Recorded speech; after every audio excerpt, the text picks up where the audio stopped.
I just say like everyone besides the two I chose that I like? I hate everything. Hold up.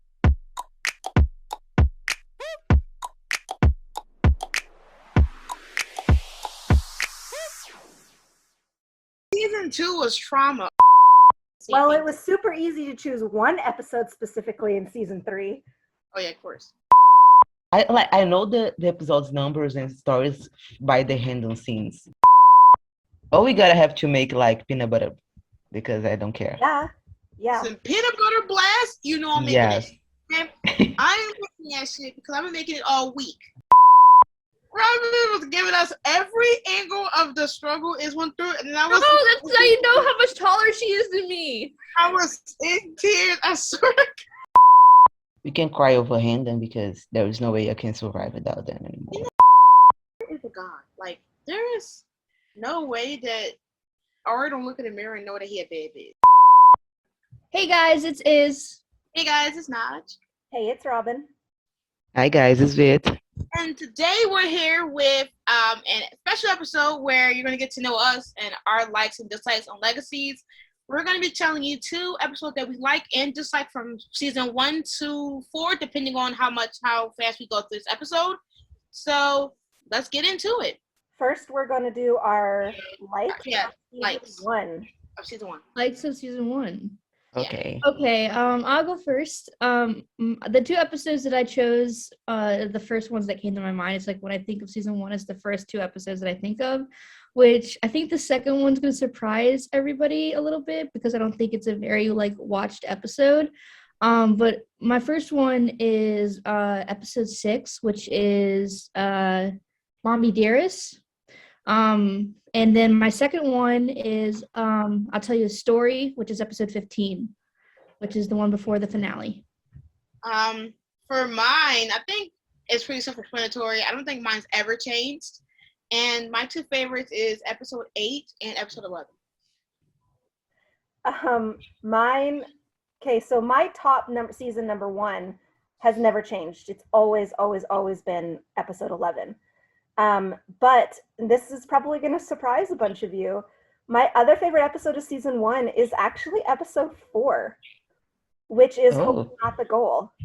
And even though I can't stand the fucking monster in that episode because I'm terrified beyond fucking belief, but I love that episode. That could have been, that could have been, that's probably my third. Like, we're going from like ranking, probably would have been the third choice. Yeah. So. And y'all know why. I didn't even think about that. Okay. I actually had like 3 choices for season 1 because it's just very good season. But like I went with 105. I mean, it is much self-explanatory, and 108 too. Okay, so we do have some kind of overlaps in some degree. Yeah. All right. Guys, not me. Yes. So okay, let's do it in alphabetical order. I just feel like numerical order. I just feel like we as a podcast cannot like go on season 1 without talking about 113 too. True, because 113 is, we're gonna do that as a bonus episode. Yeah. We can do bonus. We can do like bonus if we get. Yeah. Our bonus season 1 episode that we all agree on, because that is. Oh yeah. That was. Let's talk about it in numerical order. So The first one is number 4, because I don't think any of us chose anything before that. Yeah. Hope is not the goal. Now, as I said, I cannot stand the monster.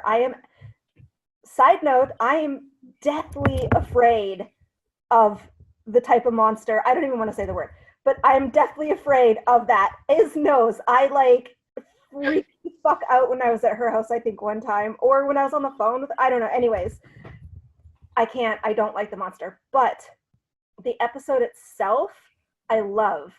And because we were getting angsty Handon and not. When I think of that episode, that's what I was gonna say. When I think of the episode, I think that the scene between the dock, that's like the one. The dock is like one of my favorite scenes. I'm like, for me, actually, if I'm actually being honest, I could really just swipe out episode 11, but I added episode 11 because it has my favorite Handon scene of all time. But to be honest, I could say I might change my mind on the spot and say episode 4 and 8, but I'm not going to change it too late. But episode 4 was so amazing because like I said, I love angst as any person on it, like if you know me, and I think it's one of the most hilarious things because it kind of talked about the trope of the nerdy guy who always has a crush on the girl who's like always defensive and like to herself, and to see that trope be played out to where he's so determined and to like apologizing and saying that he didn't really intend for this to happen, like he didn't intend to betray her and lie to her, and like that wasn't his goal, and to see her kind of cut off and like distance herself from him, and then at the end of the episode. It's so funny because Lizzie calls her out in this episode, basically like putting them together. First of all, she's like, because she goes with MG, and then Caleb kind of goes by himself, and then Hope is stuck with Landon, and it's like Lizzie's just like your boyfriend, and Hope tries so hard to deny it, but you can see that she does she does have these feelings for him. And the scene in the hallway when she has like the cat ears, and like I love that scene between the two of them when they're walking, and he's like rambling and he's just like trying so hard, and he's rambling so bad that he says like I don't know how to act around you and stuff like that. Like really, he's pretty much being blunt, like like I have a crush on you and I don't know how to act being around you. It's such an underrated episode. And like I just and then the part when all the 3 girls come walking out with all the slime on badass, and then like one of the most infamous pictures of all 3 of them together. Yeah. Like when I think of that scene, I think of the behind the scenes of Jenny, Kaylee, and Danielle. Like they're all getting it like all stuff like that. Yeah, I feel like that Handon scene alone is definitely one of the underrated scenes. Like I feel like as editors, we really don't go for we have angst. Like I feel like later seasons become very angsty for us, but some of us really forget this episode. And I remember when I first started Legacies, this was one of my favorite episodes because season 1 was basically purely Handon bliss, and this one episode was like the angst deliverance I could get. Well, and that's their first doc scene. Yeah, their first doc. That was really when you could see Hope's walls, like she was cutting things, and they were really starting to come down because she had put them up so exactly after she thought that he had stolen that knife and everything. And then you could see there she was just kind of like, okay, well, maybe I need to like change my view on this, maybe I was being too harsh and stuff like that. And so like there was a huge shift in Hope's attitude, and like Hope, and that was really the first time that we really saw and at the time in the season 1, I really liked the Super Squad. So that was the first time you really saw the squad kind of. Yeah, I feel like that was one of the best times to see them all work together, because like even they maybe like Lizzie, whatever, and then maybe being snarky towards each other and like blaming Landon. It was the first time you could actually kind of excuse their behavior because they don't talk to each other. And it's the first time that they're being pushed into this role where they have to like save or try to find the villain of the that goes to this school, and seeing how they kind of succeeded and was able to at least come together as to figure out things, like using MG's comic knowledge and using their knowledge about vampires, and then them running together and trying to scheme and lie behind the lyrics back. It was just it really gave me a sense of sometimes when it comes to TV shows, teenagers don't act like teenagers. Like you really got to see them really act and blend in with high school, and then also seeing them at Mystic Falls and like how they adapt. One of the best parts of that episode, and one that really, really kind of like, if you had never seen the originals and stuff like that, you don't really understand Hope's character. And this episode had one scene that gave you insight into who Hope was and what she's been through. And that's when she's talking to Lizzie about Sasha. And when she's having MG, she's like, don't erase everything. Don't erase. Like it was like, just tell her that it's gonna hurt and she's gonna get through it. And I just, that monologue or that speech right there is so fucking heartbreaking and so beautiful. Yeah, and I just because the first couple episodes of season 1, you really hear about Hope talk about like her trauma with losing her family, and like hearing her kind of kind of infiltrated into Sasha, who will experience the loss of her best friend, it was just showing how she can relate to this. This is not new to her, and that even though it's been like 2 years later, she still feels, That what was the Sasha will first, be feeling. that was the first break into Hope as a character that we as the audience saw. Also, as I hadn't seen for the Handon doc, I think that we saw that Landon would actually like defend himself of Hope. Yeah, Like he never was exactly. afraid of her. He stand up for himself. He's like, you're not being cool. And I Exactly. think that this wasn't nice for you, of you. And I think I think. Oh, sorry. Go ahead. Continue. no, you can go. I was gonna add to that. I was gonna, like the whole thing with Landon is I think it's finally it helped Hope see like that he actually does like her because he said it. He straight out said he's like I wanted to spend time with you. Yeah. So yeah. Yeah, and I also feel like it was kind of just a build-up until it boiled with him because the whole last 4 episodes, he's been blamed for something that he really can't control. Like, Malivore was using him to give him these artifacts. It wasn't like Landon was doing it out of his own heart. And for the last few episodes, he's been paranoid on if Hope will hate him or forgive him. And then him finally finding a home for his brother and having that taken away. And then being blamed for everybody else's, wrongdoings. It's going to boil down to that. And the fact that himself. Exactly. And the fact that he like tried to at least like even though everybody was blaming him for the possible death of, Dana and and losing the artifact, he thought that he could get this one moment of like happiness with Hope to at least get to know her and at least prove that he was innocent. And it was thrown in his face, like he wanted a place to belong. And that was the episode where he thought that he did belong, and then he realized he didn't. He didn't, exactly. And he was like, well, at least like, I would have thought like you would understand. And I was happy he took up for himself. Yeah. Because he's been like, trying his best to help and fit in, and then he's just been shitted on every time. Like Lizzie coming at him, hoping shameful at him, then Caleb saying that he's a human, he shouldn't be here, and him feeling like he shouldn't be here and he doesn't have a home. Like I'm surprised he didn't boil over faster, or at least say anything more savagey to these people. He held his composure into the last bit of the episode. So. Yeah. So I know that's not probably one a lot of people would choose, but yeah, that actually I forgot. I literally forgot. Like, cause I haven't really rewatched season 1 in a while. Yeah, that might be like that was a good episode. So the next one's episode 5, right? Somebody had episode 5 on their list. Episode 5. I would put live because I think that as Handons, we had to talk about Handon. I'm sorry, but like I think the 105 was one I liked a lot because we could see like the develop of the Handon relationship, like the beginning, and even when Hope was like a little angry, she still cared about him. She was like actually just putting her walls up because she didn't wanted to hurt herself, and you could see like from the doc scene. I think that's the moment she realized that she needed he was I'm sorry, she realized that he was actually getting too close for her liking. And I think Landon actually knew what was happening, and he apologized and he explained himself.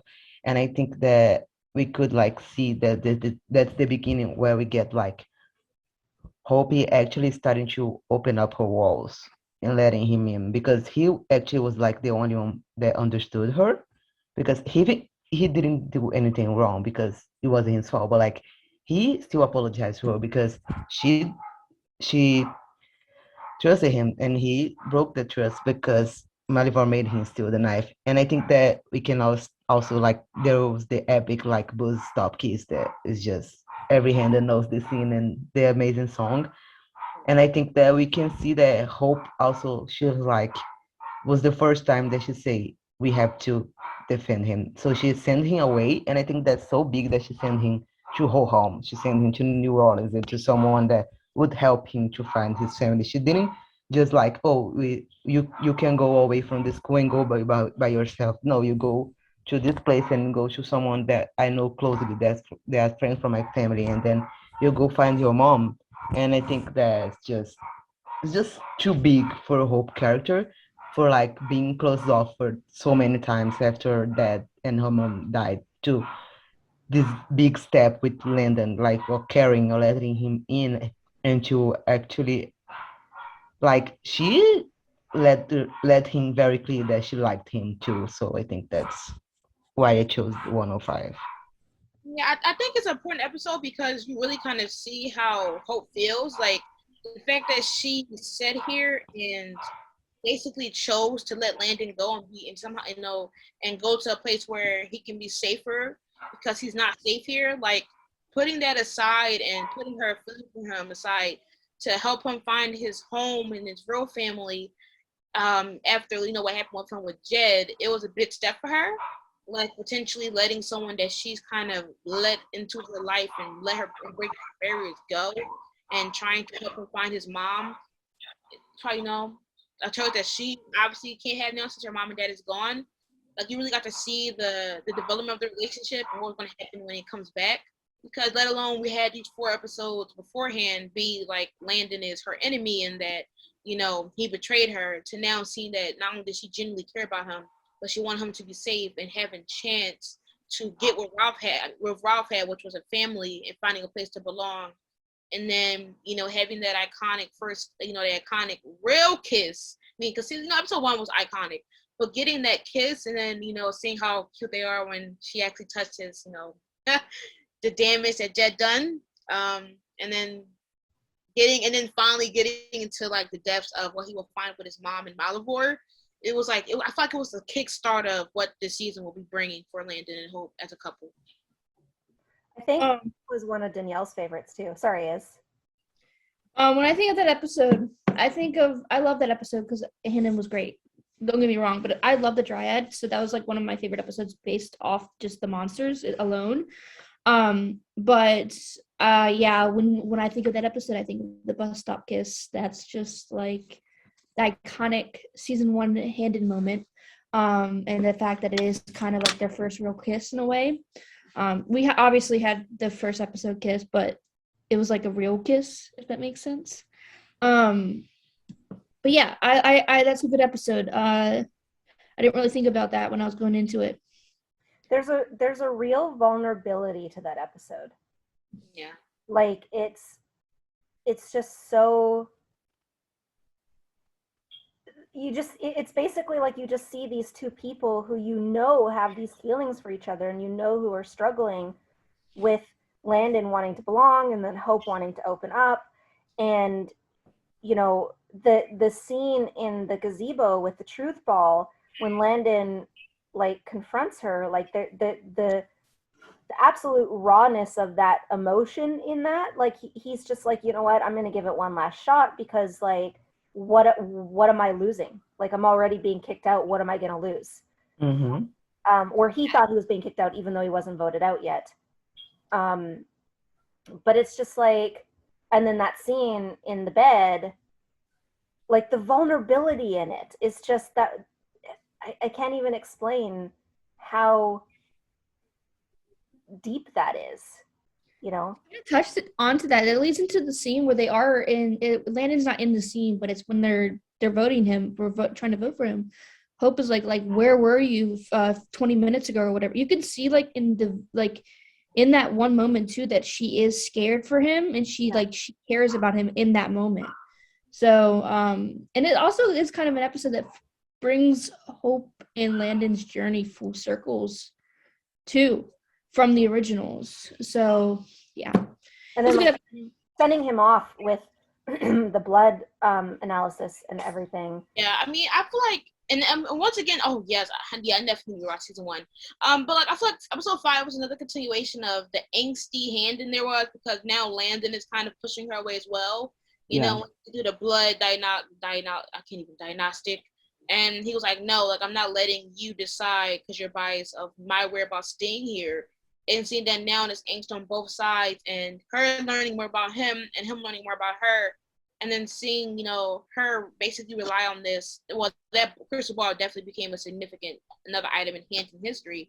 But seeing like them be more vulnerable to each other, even though, it was more so to learn more about Landon's whereabouts in his history, you kind of got to see how intrigued Hope was with finding Landon and actually finding out his purpose, or trying to find a way to see that he's lying and that she should kind of close off more. And that if she could find one reason to see if he was lying, then she knows that what she's trying to do, which is distance herself from him, is worth doing so. And I feel like you kind of see her wanting to know more about him and also her separating herself from him.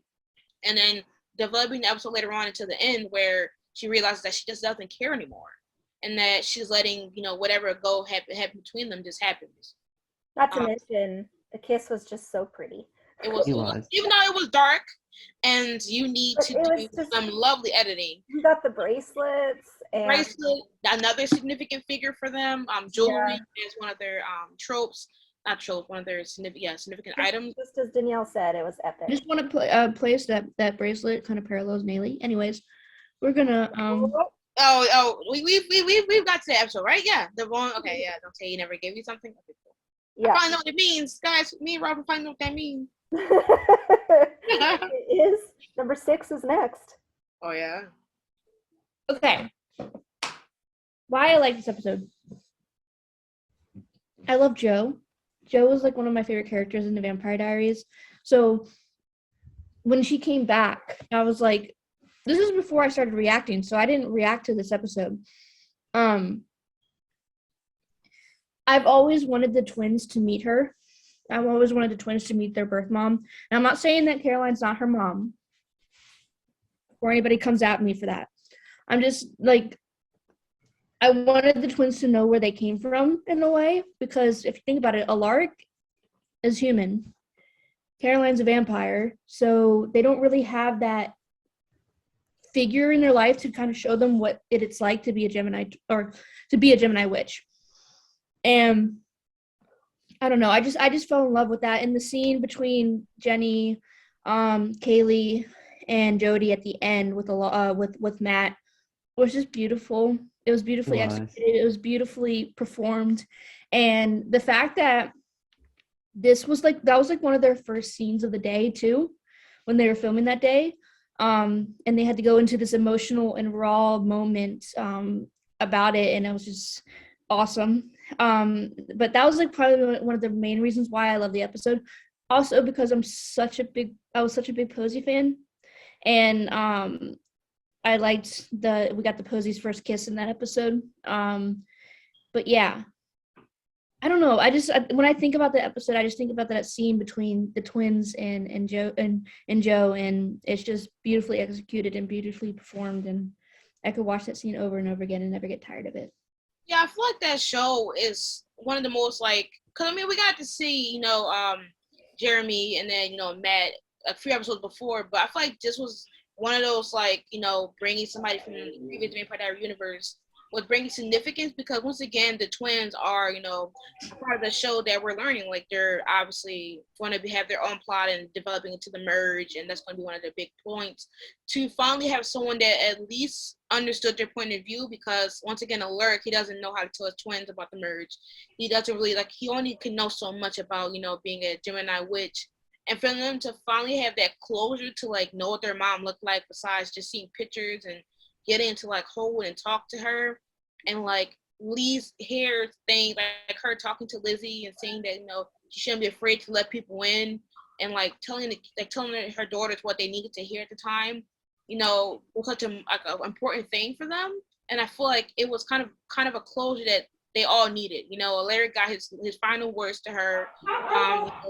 Josie and Lizzie finally had a chance to talk to her, and I feel like that's one of the most important things to see between them, because they got to see their mom. They finally know the face, the voice, that's important that she has, and that she'll always be there watching them, just like how she's watching Alaric.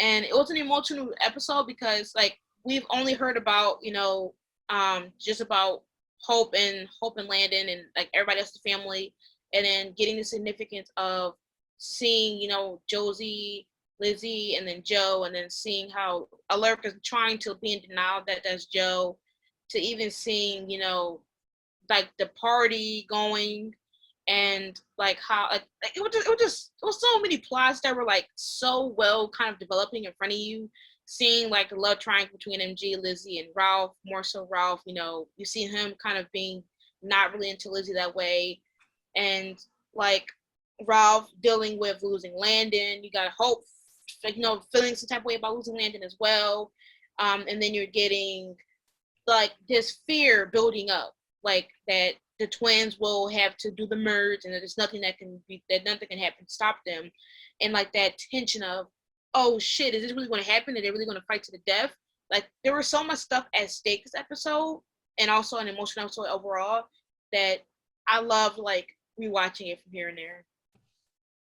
I am going to refrain from commenting about this episode right now until later. And I feel like that's exactly what Naji said. Like I think the twins needed, like, because it wasn't like Joe abandoned them. She was murdered. She never had the chance to actually take care of them and be there for them. And I think the moment she was there for them was when they both needed her the most.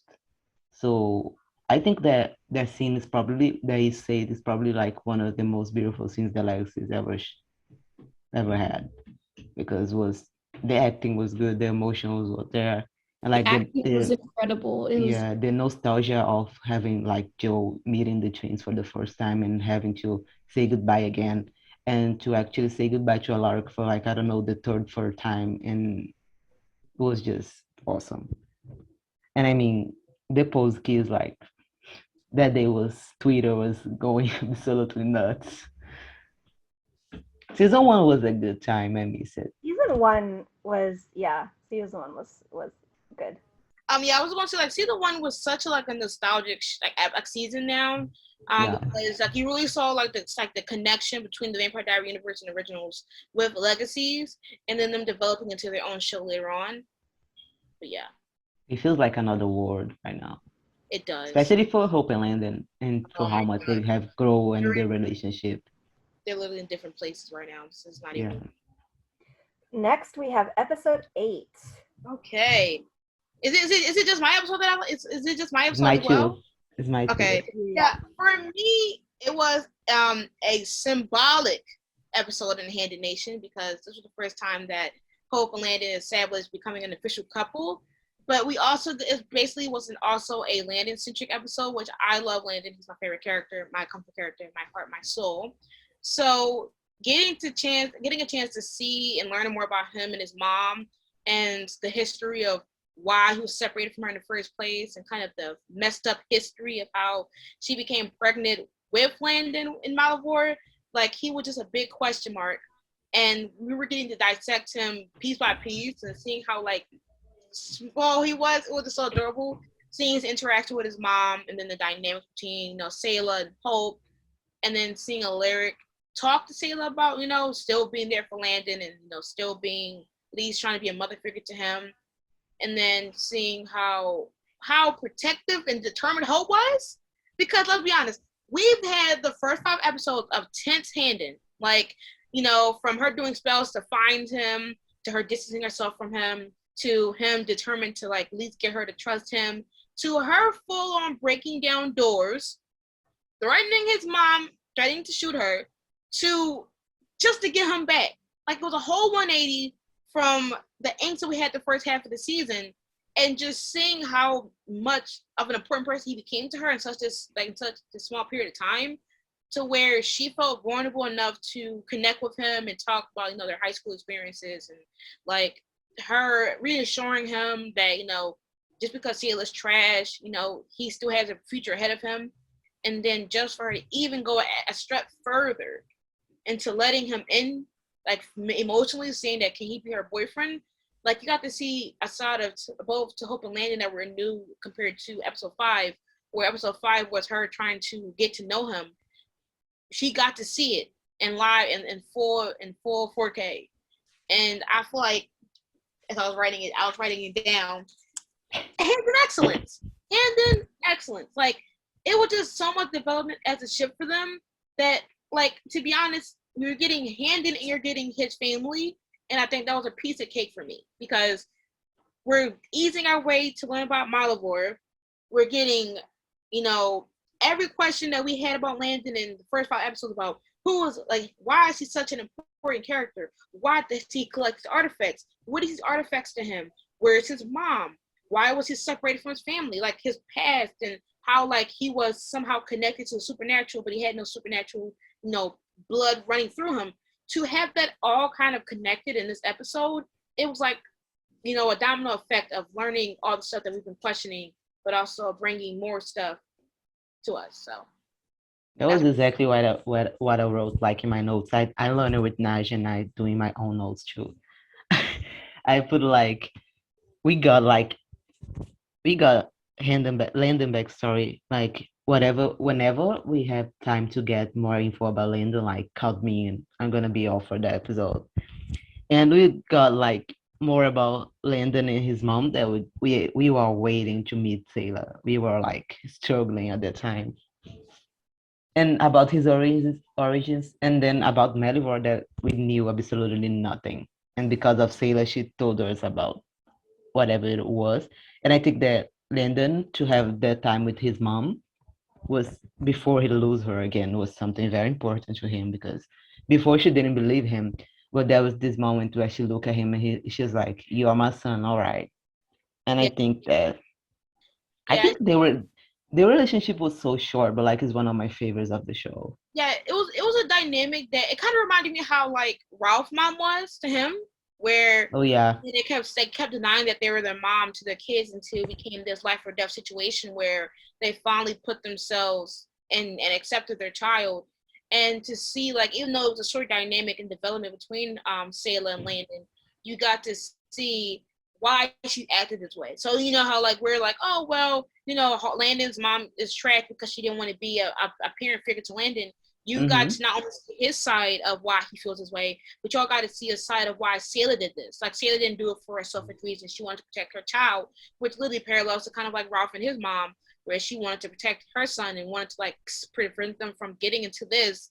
And it all came down to just seeing both of their sides. And then that's why you had Alaric and Sailor talk, because, there is still like it's also building up this big villain, which is Malivore, because even though Sailor's telling us the stuff about Landon and why she separated herself from them and the trauma that she's went through, you're still getting bits and pieces of why Landon is somehow connected to Malivore and the scariness that Malivore can bring. Because the episode before, you got the Necromancer, which came from Malivore, and having like these big villains come from this big villain. You're not only getting Handon and the film about Landon, you're getting how powerful he could be since he's connected to this big villain named Malivore. Mm-hmm. So it not only just is a Landon or Handon centric episode, but it also pinpoints how later on, Caleb will be Clark will be filling in why Malivore is this big bad villain that we should be scared of. So And like the Handon scenes was just like, what can I say?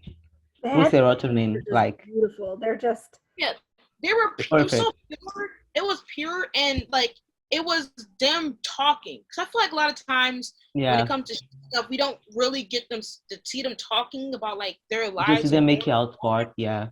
Yeah, and like the fact that it wasn't just them talking about like monsters, it was just them also like Landon talking about his previous life and like how he thought they were going to be different. the vulnerability that they showed in 5 really Mm-hmm. trickled into this one, because you could even see he was just like, I hate that I ever walked into your life, and she's just like, Yeah, I'm not. Yeah, like he tries to like he's like he always puts on the blame on himself, and it was the first time that he actually got a reassurance that it's not his doing for him being here and him wanting to find a home. And like Because Hope being the one, you can exactly. go. Hope being the one to ask him to be her boyfriend, like insanity. It's sanity. But also, because Landon's always been blamed from stuff, like from the show to in the actual show, like viewers and fans, to him finally having somebody to reassure him that it's not your fault for simply wanting to find a home and wanting to find your parents. It's not your. You know what's a really good part of that I don't think a lot of people think about is the part where Hope says to him, "I believe you." Yes. Yeah. His face, his face, when it was so much. Because in 104, he's like, "You believe me, right?" And she again. doesn't say a word. She's like, "Just no, I don't believe you." With How her eyes. How often Yeah. growing up in foster home was he not believed? Exactly. And then he got a beating for that. Yeah. I don't even imagine. And then it leads Anyway. into their conversations where, especially in 304, where they're on the football field and she goes, "If you trust me," and he's like, "Do you even have to ask that question at that point?" Yes. Like it's just Like At this point, it's just not even something they have to worry about. And it's also an importance to him because he's always kept trying to prove his trust to Hope since after the knife situation. And the fact that I had to change one of my episodes. Never mind. And the fact that now, like, he thought that he was going to lose her trust from him again, and that he's going to have to start all over. To her saying, "I trust you," like it's the important things about trust and honesty that is so important to both of them. You know, like Landon, you know what Landon's equivalence to is "I trust you" is a speech in 109. Oh yeah. He's basically he's basically saying like you can do all these things, but I'm not going to be afraid of losing you anymore. Exactly. And like once again, you see the bond between trust and honesty because Hope didn't trust him after what happened in 101, and then now they also develop honesty, which happened in 105 when they talked to each other. So their relationship was starting off good and fresh, and they finally had understanding into 109. I love that boyfriend scene. That boyfriend scene is just like she's just like, do you want to be my boyfriend? No words, Hope. So I'm glad they had her ask. Yeah. And the thing, also, she asks all of the things. All the big like important like factors. She asks. All the big stones is with Hope. Yep, he lets her lead the way. Mm-hmm. You know, like once again, like Landon says, she wears the pants in a relationship. Like, therefore, and it's like he won't do anything until she initiates it or tells him. Is your boyfriend? Yeah. God, how soft she said it. She's like, my girl. And that's the first time that we realized that Malivore had a connection to Hope too. Yeah, and how star-crossed they were. All the show is about that. Yep. I'm gonna stop. They really ate. Like I had no choice but to stand. That was the Handon movie. Like that was really it was a Handon centric episode. Like part one. Immaculate. Every episode, like mostly all the time, everything we had was like always Handon centric. And then we come back to this after episode 5, and it was a Handon movie. Yeah. Handon movie. Yeah. Jesus. That's the episode that we came back after episode 7 because we had a break between episode 7 and episode 8. I remember I was so excited for like I was to watch the 108 promo every day until we come back from the break. That promo gives us just such a high. It's just amazing. Okay, next we have episode 11. Is that right?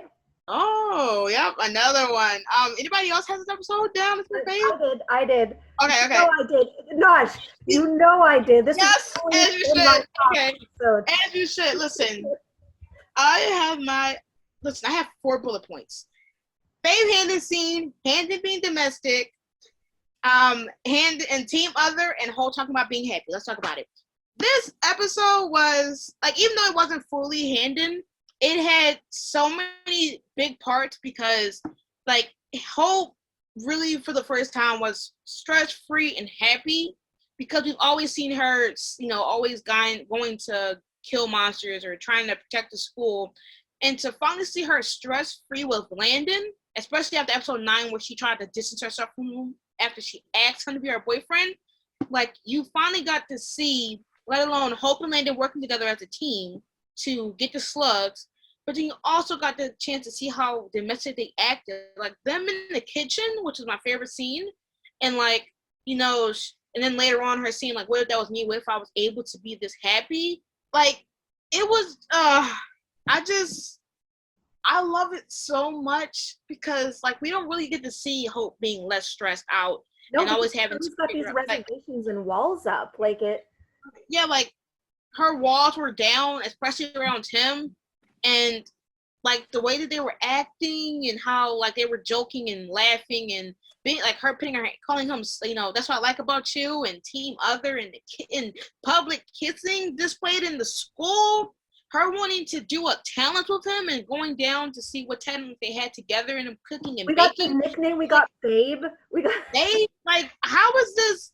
Like, it was like one of the episodes where you really get to see how Handon would act if they didn't have to go through this fucking supernatural stuff.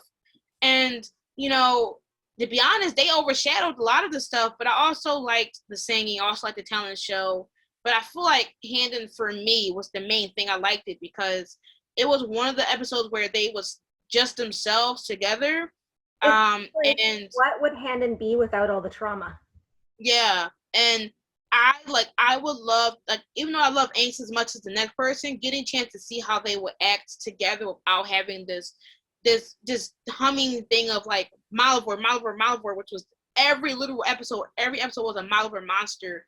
To like see this monster somehow just have Hope live out her like just chill this dream, her waking up happy, her enjoying her milkshakes, laughing, giggling with other people after she's been distant for 2 years. Her sitting on the stairs, laughing with strangers and laughing with Josie about Penelope. Like, we've never seen her that way. Especially with her being closed off and walled up, to her being just full relaxed and thinking that, like, maybe, like, that's how, what if she was like that? Yeah. Okay, and I don't know if a lot of people picked up on this, but in the first episode, he called her a unicorn. And in this episode, it's like it because this was the first time that she felt like just like herself, and it just so happened to be the unicorn monster on the episode where he wrote and sang a song about her. Yep. Like it's just it feels like the song. It's a good tie-in between him basically saying he accepts who she is in the first episode in the pilot, and then writing this song, I can't wait to meet who you will be. Like, and then plus like how Robyn pretty much like made it sound like she was so demonic for being a tribrid, to like Landon just accepting it. And now Landon's like, I know you're the tribrid. You know how they try to say that like he was like that, yeah. Landon was Landon in 402, was it 402 when he's talking to Cleo, and then he literally says in 404, I know you're the tribrid, proud as fuck. Like, how do y'all sound? Don't ever doubt my son again. Don't ever do it again. Stupid, exactly. I don't care. Like, don't ever try and say that. You guys know my favorite scene is the the song. You know what? Just go and do what you need to do. Let me gush. You said is so many times, so I answered. No, my favorite scene in or like Handon moment in season 1 is Lennon singing the song. And just the fact that I remember watching this interview about the talent show, and I can't find it now, so if anyone can find it, send it to me. It's when I think it was Thomas and Brett talking about the scene with Landon singing to Hope, and it was like they were saying something about Landon, because he's such a personal person, or because he's a little bit like on the shyer side, to have him be in the pageant wouldn't make a lot of sense, but to have him like open up and be vulnerable in front of Hope, and that really being the first time that they kind of show that side of each other, is like, am I just imagining this fucking interview? Like, has anyone else seen that? Well, I didn't join the fandom until like after, so I was after season 1, so I don't think I ever saw that interview. Like, I know I did some deep diving, but maybe I stumbled upon an interview. Somebody please tell me I'm not going crazy and that you've seen this interview about Landon singing the song specifically. But anyways, it's talking about vulnerability again. It is such a raw moment where and I honestly think this was the moment that she fell in love with him. Like, oh yes. And where she was just like, I was happy. I was acting weird, but I was happy. And like Hope recognizing the fact that she wants to be happy, and she, needs to be happy, and like Landon makes her happy. Yep. And there were so many like subtle points that like symbolize how important her relationship like how important her relationship was to her. That regardless of everything that was happening, she was happy. She was happy in relationship with Landon. She was happy just to be around. She was happy to be herself. She was happy of being stress-free from the Malivore monster. That even if she didn't know that she was slugged, she wanted to earn to get out the way so she can continue to be with Landon. Yeah. Like I feel like because the thing is that the slugs made everybody be influenced for the talent show. Of course, Hope mentioned the talent show a little bit, but she was happy about other things as well. She was talking about things that her and Landon could try and do. Like, it wasn't just her being so hyped up for the talent show like how everybody else was. And the fact that even after the slug was out of her, you got to still see how she wanted those things to be true. Yeah. And I do think with Hope, that's when she fell in love with Landon, was the song. Landon, I feel like he fell in love with her in episode 8. Yeah. And that was definitely my headcanons. And I feel like episode 11 was probably one of the most like freest Handon's been. Yeah. Which is why it's one of my comfort Handon episodes to watch. Handon show. Well, Handon episodes to watch. An underrated scene in that moment was actually Doreen's memory in 403, and it's when she's holding the jar up and she's just like, did you see the parts of this look bioluminescent? And he takes the flashlight or the blacklight or whatever, and he brings it up, and both him and Landon are just like, oh, and she's just like, I don't want to know, do I? And they're just like, nope. I fucking love that scene. Like, it's just so underrated. But it was just so fun to see like an underrated trio, because we really don't see Hope and Landon and Dorian to work together and stuff like 213 or whatever episode that was. And to see them team up, which is a rare team up you would have never thought. And then seeing how they act and how hilarious they were as a team. The other thing that I don't think people realize is Landon, despite his fear of small spaces, crawled into the vent to drop that axamander dust in order to save the rest of the school. And he hates small spaces. He ate his fear in order to help them, in order to save them. Exactly. So you guys what was that? What? Oh, I was going to say something shady. So you guys think she fell in love with him after the song? Yes. Yeah, because her eyes were emotions and how she was crying. Like, no. I differ. Where do you think it happened? You think it happened? No, 9. Oh, when she. Oh yeah, the after this the. When the fireplace scene. I'm gonna be the guy that. That can be true. That can be true. I feel like she realized her significant feelings for him, but I think the confirmation of I really want this to be love. Yeah, I love this yeah, person. It's definitely. Because he was proving that he would never leave, and she needed that. Like, he would never go. Yeah. But I think it's settled into episode 11. Okay. Now, the next is our bonus episode, because that comes before Iz's next one. So, Vic, since you brought up the bonus episode, let's talk about that. 113, like, what can you say about it? We found out that, oh boy, it was a phoenix. We have Hope going absolutely nuts over Landon missing. Nuts. Insane. She was nuts. She said, "Where's Landon, Ralph?" Like, she in the car. Ralph was like, he's like, "Girl, I'm trying to collect my thoughts." She said, "Where's Landon?" I was like, "Girl." Hope was like, "Yo, Nick on the knees. Stand up. Stand up." Where is Ralph? Where is Landon? No, not the weak on the knees. Weak on the knees. Stand up. Stand up. She literally. No, she gave him that damn serum that his mind was like going insane till the finale because of that. His mind was going insane, and she was like, "Dude, I don't care. Like, where's Landon? Like, where is the information?" No, but the trope where the person go absolutely nuts over they want love going missing is like just everything to me. And we get this. And you really got to see her feelings for him, really, like, real, because, like, we got to see, like, she really feels. Like, she really, like, we've seen that she headcanons, like, we headcanon that she fell in love with him in 111. Well, some of us do. And to see how different she acted from how she let him go on 105 to 113, she's like, where the hell is he? Even though she doesn't know that he's possibly dead. She just know that he's gone. Hope getting out of the room and just, like, almost having a panic attack is just...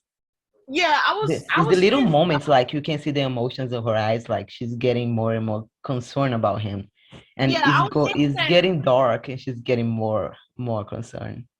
Yeah, like you get to see how she like her feelings for him intensified compared to where she had to let him go in 105. Mhm. To now where she's panicking and she's like, "Where's Landon?" And then she felt that he was gone. Like even though she didn't really know what was wrong with him, she felt that something happened to him. Just like how in 301 she knew that Landon was dead. I think this is probably one of my favorite episodes from season 1. I have watched it so many times. Danielle's acting. Danielle's acting when she finds out that Landon is dead, like she goes on her knees, and that one tear that The fact that she goes out on, MG, even she saved after what MG. he did, Exactly. like I just, yeah. I do want to shout out to Quincy because that was his episode and he did fucking phenomenal in it. But yeah, And we got a backstory obviously of MG and but when I think of that episode, I think of the time I fucking bawled my eyes out. No, but the thing Danielle's acting when Hope's getting Was- closer to his body, it's just insane. Or the I was hug bawling my between eyes out. the hug between her and Roth. Yeah, she was like, And Landon also really her- want this. Give him that respect. Like, Yeah. And her trying to like put out the smoke and like the fire when he started to flame up. But also the big question of is Landon's a supernatural? It's finally answered. The biggest point is that Landon has been a question mark literally in every season at this point. He's been a literal question mark of why can't we find no connections to him finally figuring out that he's a phoenix. And then it parallels to how Hope always thought that anybody that she loves, she will lose. And she doesn't lose him. like always, this episode always make me remind when Arya was like, Danielle sent me a message. He was like, I know what you are. He's like, and he haven't read the 113 episode yet. Oh yeah. And he's like, I know what you are. Also, this episode, Have you read the script? I know what you are. back when I wasn't pissed off at Caleb and MG, they actually have that beautiful talk in the car, and Caleb. Oh yeah, that scene was beautiful. Oh yeah, it was an emotional scene because MG blamed himself for what happened with Landon. And then And his plus when family, like his family didn't want anything to do with him. Yeah, and for Caleb to be like, You're my family now. You're my family now. And then comparing it to like season 2 where he had, MG with it around his family, you really got to see Caleb keep that promise and also the developing friendship between them and family kind of, dynamic, especially when early season 1, Caleb, like MG betrayed Caleb and Caleb betrayed him back. So, yeah. This is an episode to really see how selfless Hope is.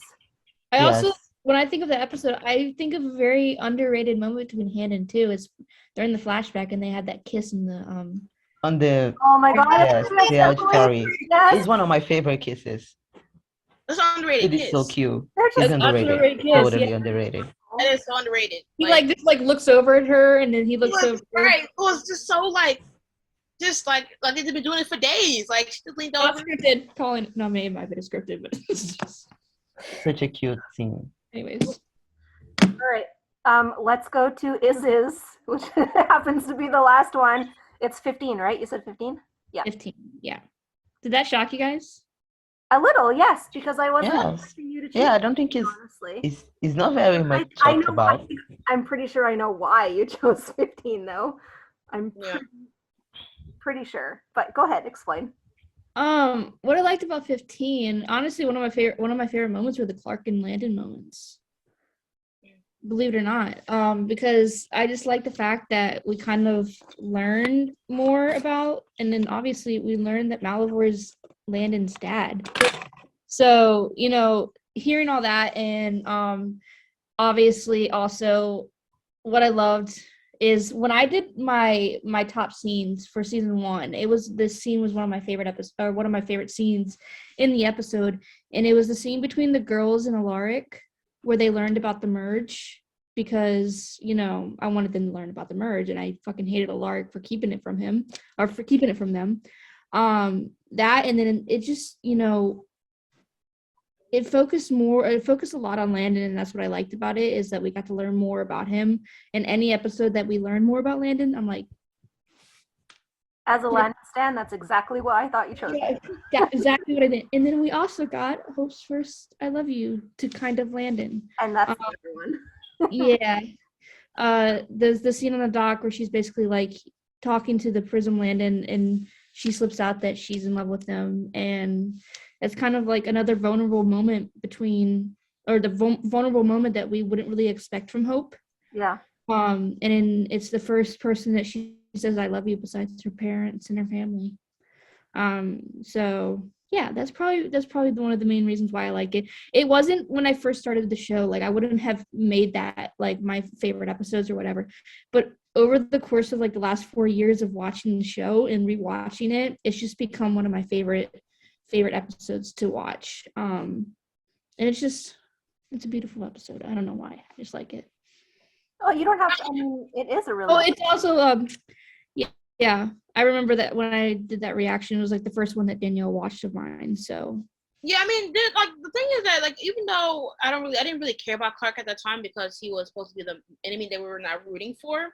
I did love to see, once again, this was Landon getting more information about his life and his and why he's been an important kind of person in Malvor's, like him stealing the knife and the urn, and why these items were important. And we also got a chance to also get more about Triad, also like the big enemy that's going to be the enemy, like Malvor and Triad being the enemies.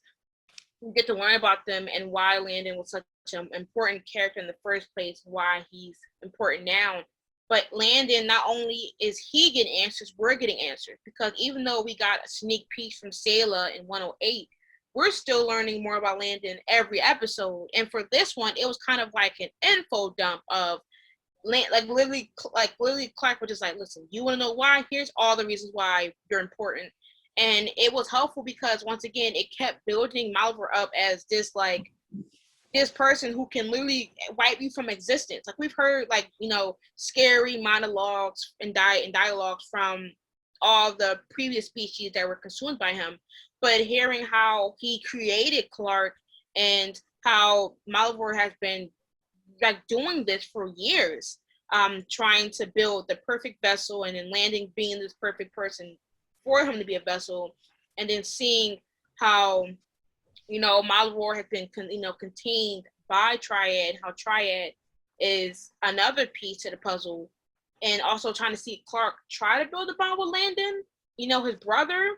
It was something that it kind of gave us more perspective of why everything is happening in the first place, and it kind of at least close off some of the plots that were still lingering around about Malvor and Landon. But I can see the point. I can see the vision. But I low-key don't even remember this episode except for Clark and Landon as well. So I loved the "I love you" scene because it's one of my favorite scenes too.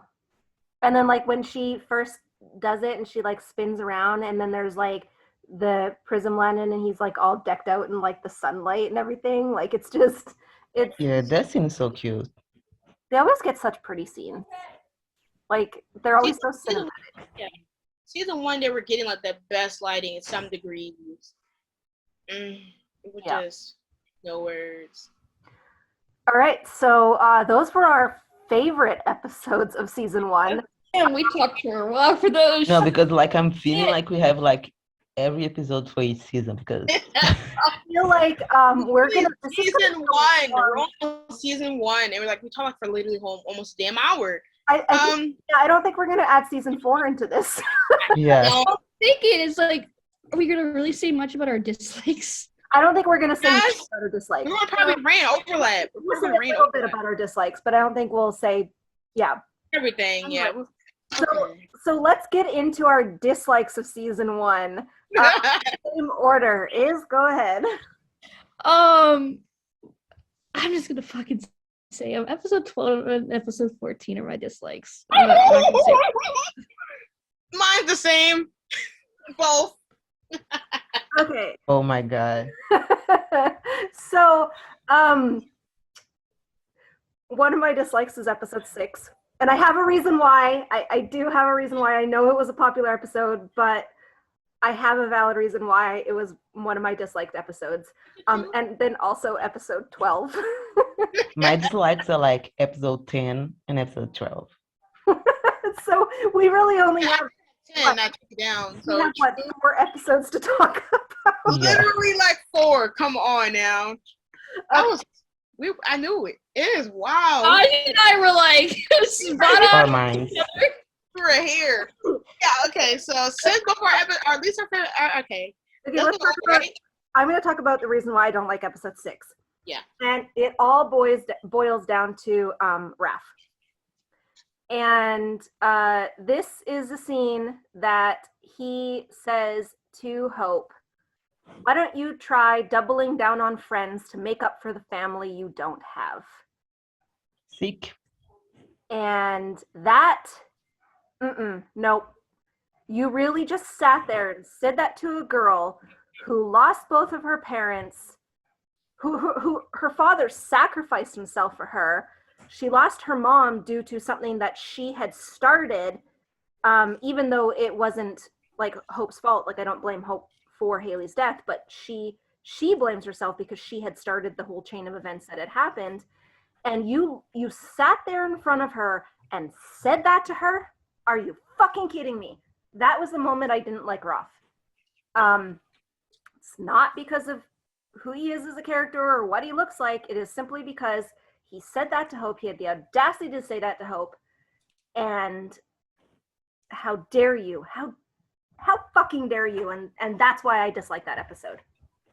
Yeah, I haven't rewatched season 1, so now I have to go back and like think about all the grimy shit they've said, and I feel like a lot of writers have these characters say some out of pocket stuff that, like, I know for a fact somebody would have got fucking slapped for. Like him saying that she should double down on friends when she lost her family, and then you're trying to force her into an environment of people that don't even know her, when in reality you can understand where she's coming from. Yeah. And then afterwards, like, and then you're doing that because she's trying to protect Landon, who just got beat up. And instead of you fighting Jed, you were just like, let me be out for it. Maybe that can. It's almost like Roth was jealous because because it was like he was losing Landon. Because he felt like he was losing Landon because of course it was. He didn't want, him and Landon were the package deal, like Betty and Veronica. And since Ralph found his home, he didn't like that the rules were a human can't be here. Yeah. And he didn't like that he couldn't have the best of both worlds, which was, Landon being there and also him being there with him. And that since Landon wasn't supernatural at the time, he didn't like that he didn't have the chance to keep him there, and that no matter what he did, he would have thought that Hope would have been there for him. And the thing is that he said more savage shit to Hope than he said to Josie, who he thought was building a friendship with, so Josie could agree with him on later on stuff. But he didn't even say worse stuff to her than he said for Hope. And then what made no fucking sense was at the end of the episode, all of a sudden he had a fucking crush on her. Yeah. And they only had a scene where they danced. Like, I don't even remember. And then the dream which was episode 9, which is later on. So I don't believe that. And then, like, come on. No. How are you so open to tell that to Hope, but you weren't even open to tell Liz you didn't like it that way? They were so desperate for that brother storyline again that they just threw in Roth's little crush. Out of nowhere. Literally out of nowhere. When they literally was having like problems with each other, like he woke up and they say not even like tensions, enemies to lovers tension. Why couldn't you make them friends without messiness between it? Why can and then you have Landon find out about that later on, and he was like, okay, Like, what? Every boy have to have a crush. Why does everyone have to have a crush on Hope, first of all? First of all, Hope is closed off as fuck. Like, come on now. Rather than Even Danielle's is like, I don't get it. Like, Hope is literally closed off. She doesn't talk to anybody, so you don't know anything about her. She's pretty. She's gorgeous, yes. But you don't know anything about her. And then the fact that they know that Hope's dad was a murderer, so you think they would have been like, oh, well, she's a no-go. Like, why is everybody like, oh, my God, Hope has to be on my main like list? Like, I'm confused. Like, he heard all these rumors about her in episode 2, you know, her being a loner and shit like that, and then has the audacity to say that family line to her. Like, no. Right. I will never like that episode. While you're doing the same thing, you're over here leading a girl on to then dump her or tell her that it was a mistake. Her birthday party. And he only did that because Hope told him he was wrong while he was doing it. No words. No words. Truly hate this. Okay, yes. The next episode is episode 12, right? I have nothing to say about that because I don't dislike the episode at all. No, it's a 10. Vit said 10. Oh, yeah, 10. Yeah, 10. Nobody else say episode 10. I'll just put like, it's not my cup of tea. I mean, a war without Hope Mikeson, we're just gonna see that it's not gonna work. Yeah, I mean, I didn't have a problem with it. I once again, I loved it because I don't have a problem with the episode. I just put it because I had to choose something I didn't like. It just was sad because like you're getting an AU of like without Hope, and then like Lizzie like potentially finding that she's going to lose. Like, it pissed me off, actually, not about Lizzie, but it pissed me off that Lizzie finally learned about what could potentially be her or her sister's fate and then can't remember it. So then we had to linger on for a few more episodes about the merge being this thing that now no one knows again. And then just not seeing Hope on the screen. The only good thing that I liked was also like Lizzie. You know, I love Lizzie as a character and her development. And then seeing, you know, Tribert Hope. But I genuinely the episode was something that I probably would like literally skip because it's so sad to me. It's like, so sad. And plus the ableism, the episode was just not it. Yeah, Josie on the school AU is just not it. It was just not it, honestly. Like, coming at mental health and stuff. Not funny. There's a few scenes I don't like in that episode. I actually enjoyed that episode because it really made me fall in love with Lizzie in that episode. Yeah, like, I don't hate the episode. I just feel like it's so sad. Like there was a lot of, like, fan service in that episode. Yeah, I feel like the Lizzie stuff was good, but, like, besides that, for her development, the episode was good, but besides that, it's not an episode that would go back and like, oh, let me watch just to have fun. Like, I hate when it comes to like Lizzie episodes that when Lizzie episodes have the best growth for her, it's always a B plot or something that just annoys me. Mm-hmm. Just like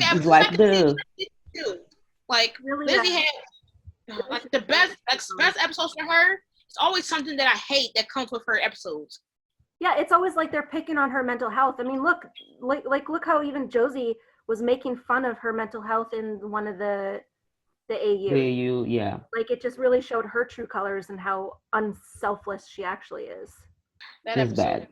like, I don't even watch the episode for Lizzie, but even then, it just makes me so sad because, like, she tried to do this stuff because like she thinks that's like just trying to help. And people always shit on her mental health, and it pisses me off. It pisses me off. Yeah, exactly. Like her funeral to this day, like, what was that? Yeah. Everyone just shitting on her on a damn funeral. Literally. And then it went back to them like trashing her afterwards, and them just being scared of her instead of giving her actual chance. Because in 301 they were scared of her. So like it was no point. What was the truth? What was the reason? Like, so yeah. Next is episode 12, which was horrible. Because it was dark. Every scene was dark.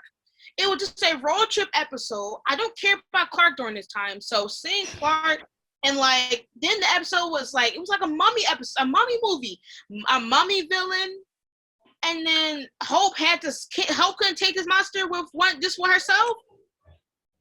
Not to mention.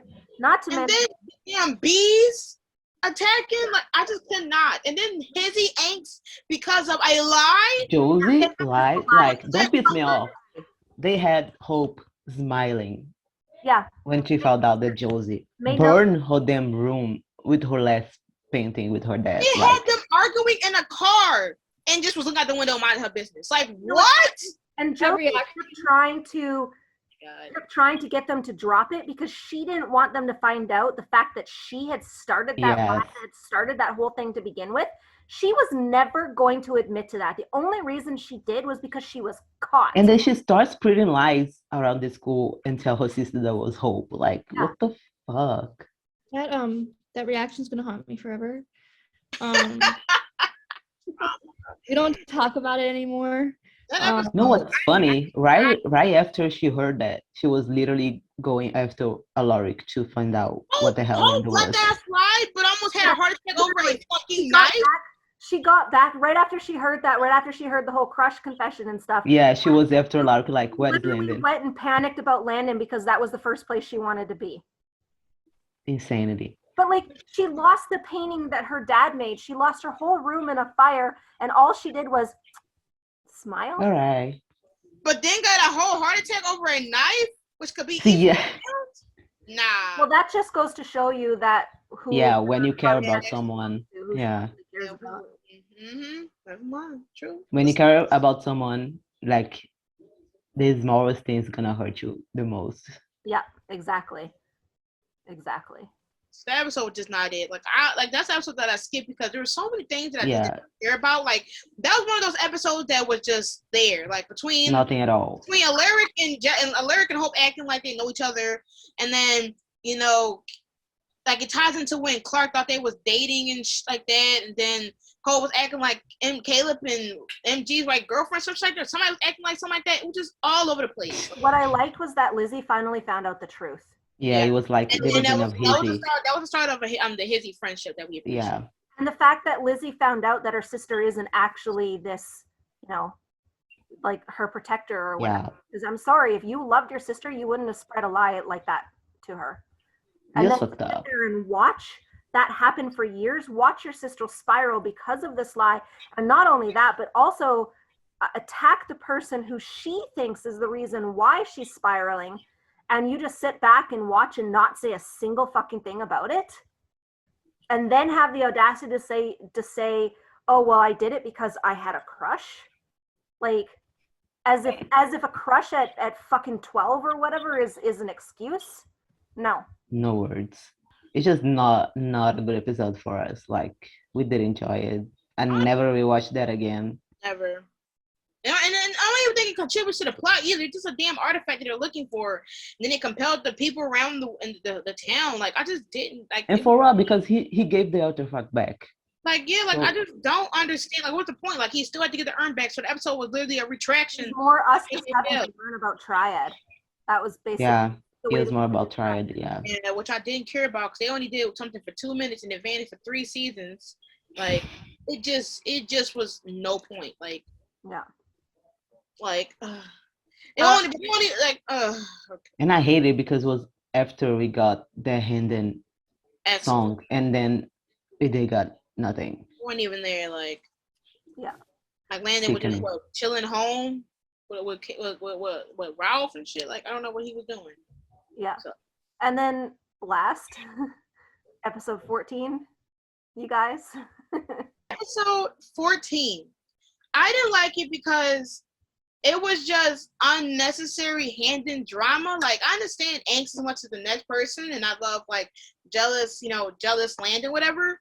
But, like, what the fuck was the point? You mean to tell me that I had to sit here and watch Robyn and Hope dance? Stupid.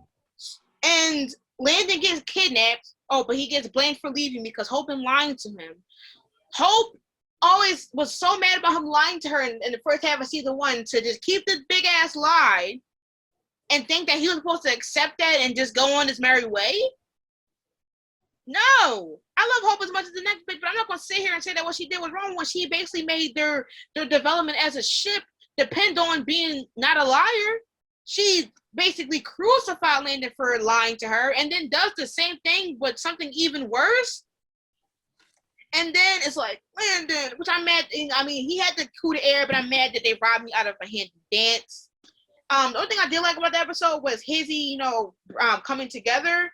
But I hated that Josie was blaming Lizzie for not reading her mind about the pageant dress. Oh yeah. Like, why don't you just tell Lizzie? Like, why do Lizzie have to have why does Lizzie have to be a damn mind reader about a dress? Just say you want to be the fuck, and then for what? You still basically did what Lizzie wanted you to do and ruin your chances of winning. Why didn't you just, if you wanted to be the dress and you couldn't wear the dress, why didn't you just do the pageant and see if you can be Hope just by being you? Yeah. Like, what the fuck did the dress, what did the dress give? Also, the fact that she was pissed off about and then she was pissed off about Penelope leaving, and she didn't even read the letter. Like, miss, she told you to read that letter for half the damn season, and you didn't even I can't do it. I could not do it. I couldn't. And then I hated the robbery of, MG and Nia. They were cute. Robbery of that. Like, I just could not. Like, everything was pissing me off. Like, and then Landon getting kidnapped. Like, it was just too much. Can we say that again? He got kidnapped. For a walk because he wanted to cool his head because he was upset, which people do, FYI. And he got kidnapped. He didn't. He got kidnapped. No. Come me this bullshit. You're gonna sit here and have me believe that a hypocrite telling you that you shouldn't lie, but lies to you by your mom. And then you're thinking you're gonna still sit there and dance with her. He was gonna come back. He just needed time to relax. Shit, if he didn't make it, so the fuck what? He was lied to while he was being completely honest with her. Yeah. Like, and y'all talking about something, he left her. Okay. He didn't leave her. And look, I don't understand how a character just can't be mad at Hope. Like, she just can't do no wrong. We love Hope. We love Hope as anybody else, but this is the shit. She acts like to be her boyfriend. She does things on her own thing without discussing with Landon, then gets blasphemized when she's picked wrong. She acts like to be her boyfriend in 108. This is herself from 109 and 109. Talk about loyalty for her first 5 episodes. Lies about his mom that he wanted to know about since the beginning of time, just like in season 2. Like, when she does shit wrong, we're gonna call her out about it. And I hated that we were supposed to get mad at Landon for him being rightfully mad. Like, what? Whatever. Yeah. But it could be justifiable for Josie to be mad about a dress that she had a right to tell. She told in the beginning. Yeah. Nah. Get out of here with that. I'm tired of Landon getting blamed for simply having fucking emotions. You can go, Iz. I was gonna say I realized what I said wrong. I have episode 10 down as my second least favorite for season 1. Oh, good. We talked about that. But I read it wrong on my list, so I read it as if it was 14 because 14's in it in season 2. If that makes sense. It does, yeah. I just switched it. So episode 10 was my second least favorite too. So I'm just gonna put that in there. Well, yeah. So that was our disliked episodes of season 1. Season 2. Let's jump into season 2. Our most liked episodes of season 2 is start us off. I'm gonna delete season 1 so I don't get confused. Hold on one second. My liked episodes are episode 2 and episode 11. Mine is episode 4 and episode 11. Mine is 3 and 11. Mine is 7 and 11. Everyone's 11. Pretty much the All right. So let's start with number 2. Let's go. That's you. Self-explanatory. Is it? Is it? It was a Hope Center episode, so I just want to talk about that. And then obviously, I don't know. I don't want to cry. It's okay. I had thought about this episode because of that scene, which is my favorite scene of season 2, because, like, I own that bench now. That's my bench. I claimed it. When we were in Covington, I claimed it. That's my bench. I was getting mad at people going to sit on it. That's my bench. But honestly,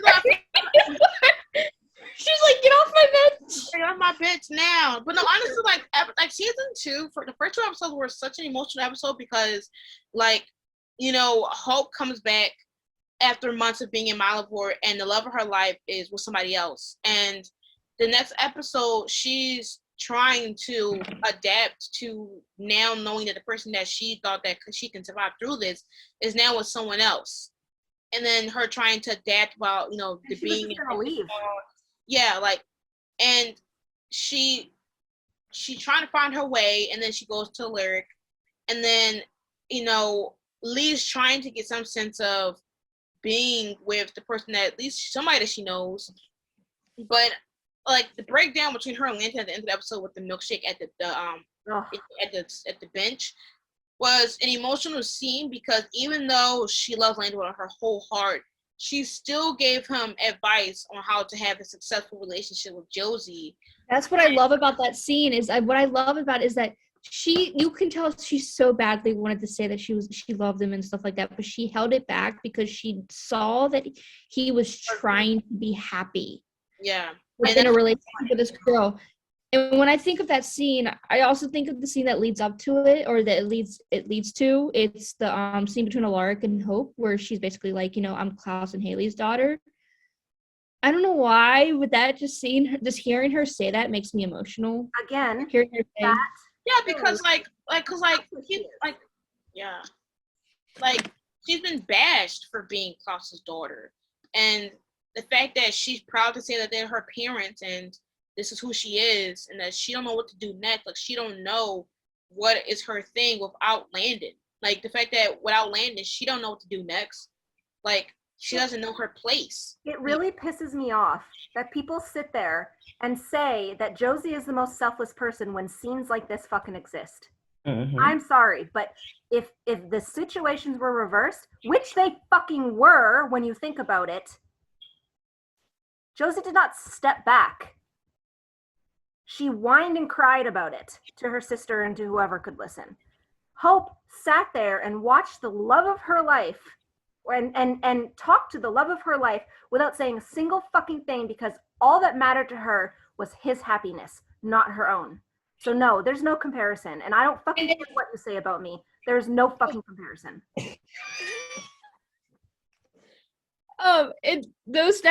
That scene, both of those scenes, both the scene between Ari and Danielle, and then Matt and Danielle at the end,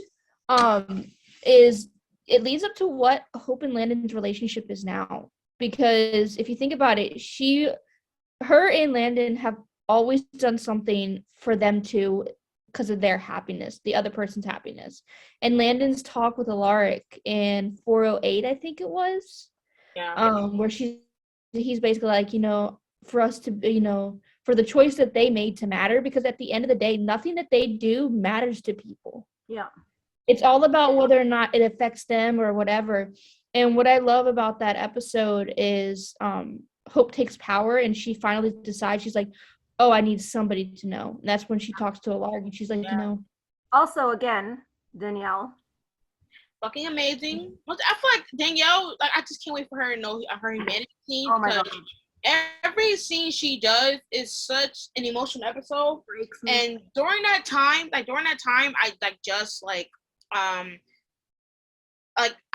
was a fan during that time, but like seeing it and actually getting a chance to talk and see like how the fandom and like on social media was acting during this time, like her acting was phenomenal. Like, I was in tears, like, to see like how she was able to keep herself together while giving literal relationship advice to Landon. Like, she holding it in for dear life, and then finally letting it like all fall down when she talks to Lyric. Like, come on. Like, That she heard it. That was hurting. It was hurting. Brutal. I still can't listen to that song without fucking crying. It was- She played it to make me cry. Like, okay, episode 3. I love episode 3 because I love the football scenes with Hope and Landon. First off, we have the beginning inner monologue with Hope about calling him the love of her life. And then we have her saying that to Alaric too. And then we have them going to the football game, and Hope with the little braids. Oh my God, she was so fucking cute. But like the scene where she goes into the school and she's like touching his things and you could just see like the pain, like, oh my god, like that football, and then the fact that she's like, trust me, Lana, you don't have to worry about anyone forgetting you. Like no. Girl, no, the whole, and then her and Landon literally both being the same brain cell, talking about something that's aggressive. Goodbye. Yes, them mimicking each other. Like this Goodbye. whole episode, like I fucking loved all of And them. then like it really shows how much she knows him. Yeah. And it kind of, I love the first thing the one thing I love about the first 4 episodes, even though I trashed the rest of it, is that like you really see the push and pull between Landon and Hope. Like he's not supposed to remember her, but he has his like connection to her that he can't explain. And the fact that they were like in the forest trying to find Ralph or the monster, and then use like Landon, like she knows automatically that something's going on and something that's not feeling right about Landon. So she tries to ask him what's wrong. And when he's like, oh, nothing's wrong, he's like, oh, well, it's meaning something. You know, you can talk to me. Yes. Like, it's like she knows him. And once again, even though he's loving her life and he's with somebody else, she still once again put her help out there to try and help him and make him understand that his emotions and why he feels that way is valid, and trying to offer help, even though once this game is done, and if she helps him succeed with the monster, she has to go back and, you know, she's not getting his brother back for him, and then not even saying a word and just like walking away while letting him have his moment with his brother, but also how protective he got of Hope when he got the tree branch and was trying to help fight the monster. Come on. Like, it was top tier. I think between 3 and 4 would have been one of my favorite episodes besides 11. But damn, like that episode was Handon overload. Like the tension was there. So yeah. Okay, what do we have next for? Which is mine. I love the episode because, like, again, you see this push and pull between Landon and Hope. Like, the tension was there. Specifically, if y'all know, one of my favorite scenes from season 2 was when, even though he's possessed, the look she was giving him, her eyes. Yeah. Her eyes. Okay, but what was 3 weeks. reason? What was the 3 reason? weeks straight posting that 5 seconds video. That 5 seconds. What was the fucking reason for him to touch her cheek like that? What was the reason? He just caressed her cheek and her eyes listen, her eyes opened wide. Like, think about the way that she was faltering in his hands. Like, if you think about the way that Oni possessed people, no one fucking talked, and then all of a sudden Landon's standing there wanting to figure out why the fuck Hope did what she did, and he's fucking, and why is she so determined to help her cheek. Like, and then like her, like that Handon stare was phenomenal. And then like Lizzie's whole like scenes, like Jenny acting in this episode was fucking phenomenal. Mm-hmm. And you start this like another episode of her where she just dominates the scene, and she has to act while on the tree with bugs around her, hot humidity with that long dress on, and the fact that she was able to just like shift between her potentially being possessed by the Oni to, you know, like the whole scene overall was like another episode of just Lizzie fucking winning me over. But I love that scene of her. I also loved I love like Landon and Hope's outfit. I love the outfit in this episode for some reason, and how protective she was of Landon, even though she wasn't supposed to be. Yeah. Like when she showed up at the school and she had to protect him from Ralph, and then he's like, "Oh, why? You know, what are you doing here?" And he's like, "Oh, how are you always at this place, like the right place at the right time?" And she's like, "Oh, I wonder." Like she's like, "I know." Like, just I love it. I love it all. One thing that annoyed me though was how like Georgie was like, "Why are you at school?" And I'm just like, "Don't Hope go to Mystic High?" Yeah. Like, or when she did, like, she wanted to find Landon, but she wouldn't let her have something to find him with the letter. I'm just like, the jealousy did not do it for me. Yeah. Yeah. But the tension between them was so amazing though. And at the end, when he found out who she was, and like how he looked at her, and he was like this realization just hit his face. He's like, why do I keep seeing you when I die? He was playing about her on the bed before Josie fucking walked in. Now after that, nothing about it made sense, but you know. Like that episode. But the Hope and Alaric scene in that, where her equivalent of basically was, what if I tell him and he doesn't choose me? Like, I know that's not exactly what she said. And Alaric being a Handon stan. Yeah. Has his shoot. Only to just drop it in season 3, but Anyways. Another story for another day. Next, we have, it was 7-bit? Yes. I mean, Simulandon. What else should I say? Yes. Simulandon was Baby. He a ate serve, a baby. I hope Mikeson won stand. He was literally screaming at the top of his lungs. I love Hope Mikeson. like And Hope was loving it. But honestly, I think that is a good parallel for like my favorite episode for season 1, that was 5.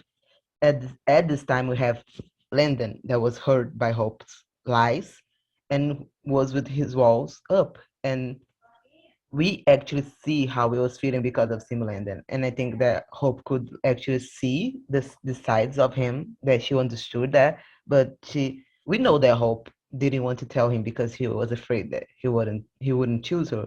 But we could see like the first thing that Simulandon did was go after her at the bus station. He's literally like, you can go, like, let me go with you then. So I think that was probably one of my favorite. And then that scene on the room, in the bedroom, Landa's bedroom, the chemistry, when Landa's gonna take her blood, like. Oh my God, that was so tenseful because she was like, she was trying to talk to him and he just would not, like, he was like, kept trying, like, it wasn't talking yet. And like her looking at him, it was just so tense. Yeah, the chemistry was like calling real Landon out. Air. Right, she was like, talk to me, like, you know. Yeah. Until Lizzie comes to take me away. Yeah. One of my favorite scenes is that when Simulandon asked to hold her hand, because when we have that scene on the room, she's like, we have to talk with about boundaries, and then he goes and asks her. And then we have Landon hearing the story, hearing the conversation, and just being like, we can see he's like destroyed. He wants to ask her to stay. Understands her so well. Like that was his subconscious, and he understands her so well. Mm-hmm. And then the scene in the bedroom where she's like, you seriously have nothing else to say to me right now? Yeah. I love you. Yeah. So much. Right. We have like The rooftops. we have Simulandon saving Hope's life because. Oh, yeah. I don't know. Hello, brother. Alaric just decided to let Hope alone. I did not Alaric. Arya's fucking acting. Yes. Was acting like so many different people. Landon, Josie Landon, Simulandon, like he ate. Ryan talked about that scene, that the one that he had to do. Yeah. Oh yeah, when Hope blasted Landon. Yes. And we have Simulandon save Hope's life. Like. Right, like. This episode was everything. And then we got what? Landon leaving because he wants to protect Hope. He's like, the monster's gonna come after me, so you can have a better life. Then Hope closes that damn book. He's so upset. So funny. She was so upset. She was so mad. She was so mad as hell. The fact that they're both sitting there and they're crying over Landon. Yeah, that scene was actually cute, but like Hope didn't have to ask her permission to come back, honestly. No, she didn't. She was just being polite. I mean, Josie should have like stepped out. I mean, if I was her and I'm leaving the situation, like, okay, I have feelings for him, but like he have a whole story with her. If she hadn't lost his memory, that didn't have happened. So it's time for me to let them be and try to move on. Yeah. Like, I did not how? hate Jandon. Yeah. I did not hate Jandon, but at that point, it makes no sense. Josie and Landon were never gonna end anyway. Well, yeah. And Josie should have realized that as soon as she remembered, or as soon as she saw that letter or the song, that she should have realized that. And realized, yeah. Yeah, but also like it's been self-explanatory. Like Lizzie said in 205, they were filling each other's void. Yeah, that's exactly why I say Hope is the selfless one, because Hope would have backed off. She did back off. So yeah. A dog having a panic attack. Okay, and so the next one is 11 for all of us. Gee, I wonder why. Yeah. Everything, That's- the letter, the Okay. floating, the kiss, the epic love, like come on now. When I think of that episode, I just think of the bathtub kiss because it's one of my favorite kisses between It's them like two. out of nowhere, literally out of nowhere, the episode came. No, seriously, like we were complaining in episode like 8 and 9 and 10 of like lack of Handon, and the fact that they went overboard and delivered this episode was phenomenal. Like Landon and Hope, the Okay, guy, To the beginning where Landon's like jumping on the trampoline and then he sees Pothos, well, Cupid or whatever, and then he goes, no, he was going around shooting people with arrows, and Hope's like, how do we get mistletoe kiss and then a Cupid epic love arrow? Like in the same Linda didn't season, like change, didn't feel a change. he didn't feel change because their love was already epic. epic, like shut the he goes, I don't really feel any different. f up, Yeah. dude. He did the whole speech of how much he loves Hope, that nothing's going to change, like. And then him saving Hope because Hope always like saving everybody else, and he was the You one. had never ate a heart as full of love of mine is for her. Like I know, right? Like if you're going to kill Linda a was person, just pouring his Me? heart out. Linda wrote a whole ass poem book on the episode. Yeah. Shakespeare have been pretty quiet since 211 aired. Have you heard about Shakespeare? I didn't. No, Hope put her back into that letter. Like the fact that she He's let so him patient. read something that's so vulnerable to her. Like Fucking okay, no. We have to go back to the bathtub kiss for a second because we were at like we need a rain kiss or whatever, you know. We get a fucking Bathtub bathtub kiss with I was freaking I'm out. pulling her into the fucking shower. the shot of their hands clasping. He goes, you did all that down to them. save me. She said did you're all a that to show save me. off. Now you're show off. He goes, I do it again. No, And okay, again, no. and again. One of my favorite underrated lines is, "I want her to look at me the same way I look at her." Or put it Oh like, yeah, I want her to look at me the same way I look at And he her. just like, yeah, okay, so he look reached at how loved up he looked. That boy was down bad, sitting on the ground, dude. and it's like, don't Stand let up. me go. We got Don't Let Me Go.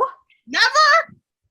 And then A they forehead fell and touch? get off with them laughing. Forehead Are touch. you insane? Oh my They God. are forehead touching So- and or saying, he "Don't let me says- go." Or where he says, I don't even know why she chose me in the first place. And then later on, she's like, are you serious? And then she shows him that journal entry, and it's And like, also, it's the fact that she heard every damn word he said. Yep. Like, every damn word. That's insane. Lyndon Oh, had his heart pulled out of his All chest I ever to had protect her. memory that of way, the the way way you love me. that I will survive this. But also the way that she said, "What do you want, my boyfriend?" Like, and she was like, "Why you?" And then when Porthos was trying to say, "Oh, you picked him," she's like, "Don't play with me, dude. Don't play with my man." Like, that's all I need to know. He goes, what did you want with my boyfriend? What are you doing with my boyfriend? And he goes, that guy's your boyfriend? And Landon's in the back, like, "Oh, cut the camera. Yes. Appreciation for the line. Next time it'll be something that won't. Grow. Don't forget." Oh yeah. Well, Yeah, That she just ate that. happened to be no, Landon was my like, favorite line. "Oh no." I was going to say this. Okay. Also, the Hope wearing the pants in a relationship, which always become a thing that Landon highlights because she was like, "We'll talk about this later." Why don't Did you you both? see how frightened Landon looked? Was in time out. No fucking word. Or the little cute scene where he goes, we got to find Cupid before Hope finds out I lost him. Like, oh my god, that episode Oh, was shotgun times infinity. It's not fair. or Landon on that fucking scooter. Goodbye. No, I remember when Elijah was talking about that when we were talking to him about it. That was Yeah. hilarious. I was deceased. Yeah. But No, that's one of my favorite moments is where he's like, before Hope finds out that I lost him. no, I think my favorite whole thing is probably either Hope catching the arrow and like landed in the back, or Landon talking to Pathos about like him wanting Hope to look at him the same way he looks at her. but like how he said it and how his face was, like he. Yeah. Yeah. That was Or the easy.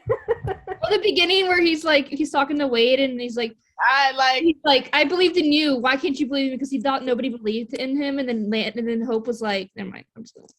You know what? I'm gonna rewatch the episode just to cry because I think episode 11 is Beautiful. I feel like we had less to talk about our favorite episodes in season 2, and we'll have more to talk about our least favorite in season 2. So let's just get right into those. Go ahead. Hold up. I already know it. It's 16 and 14 are my least favorite. Mine too.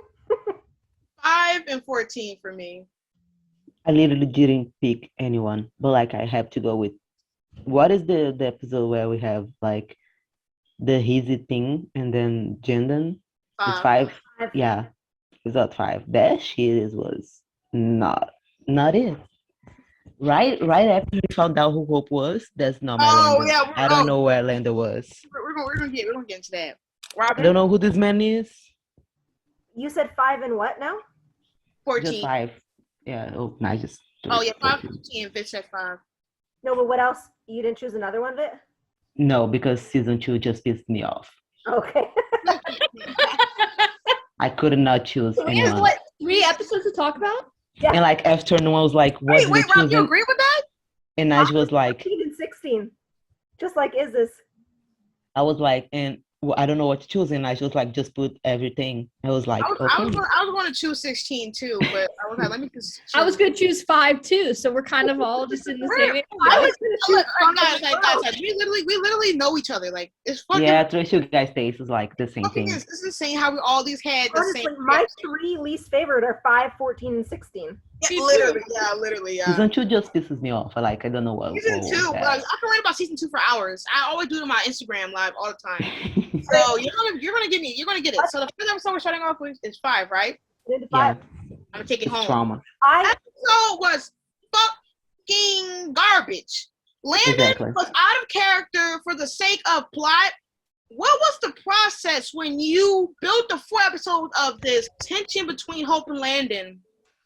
Of he feels something with her, to then have him find out that he's been killing himself routinely, which I've seen him forget about mental health all the time. He's been killing himself routinely for months.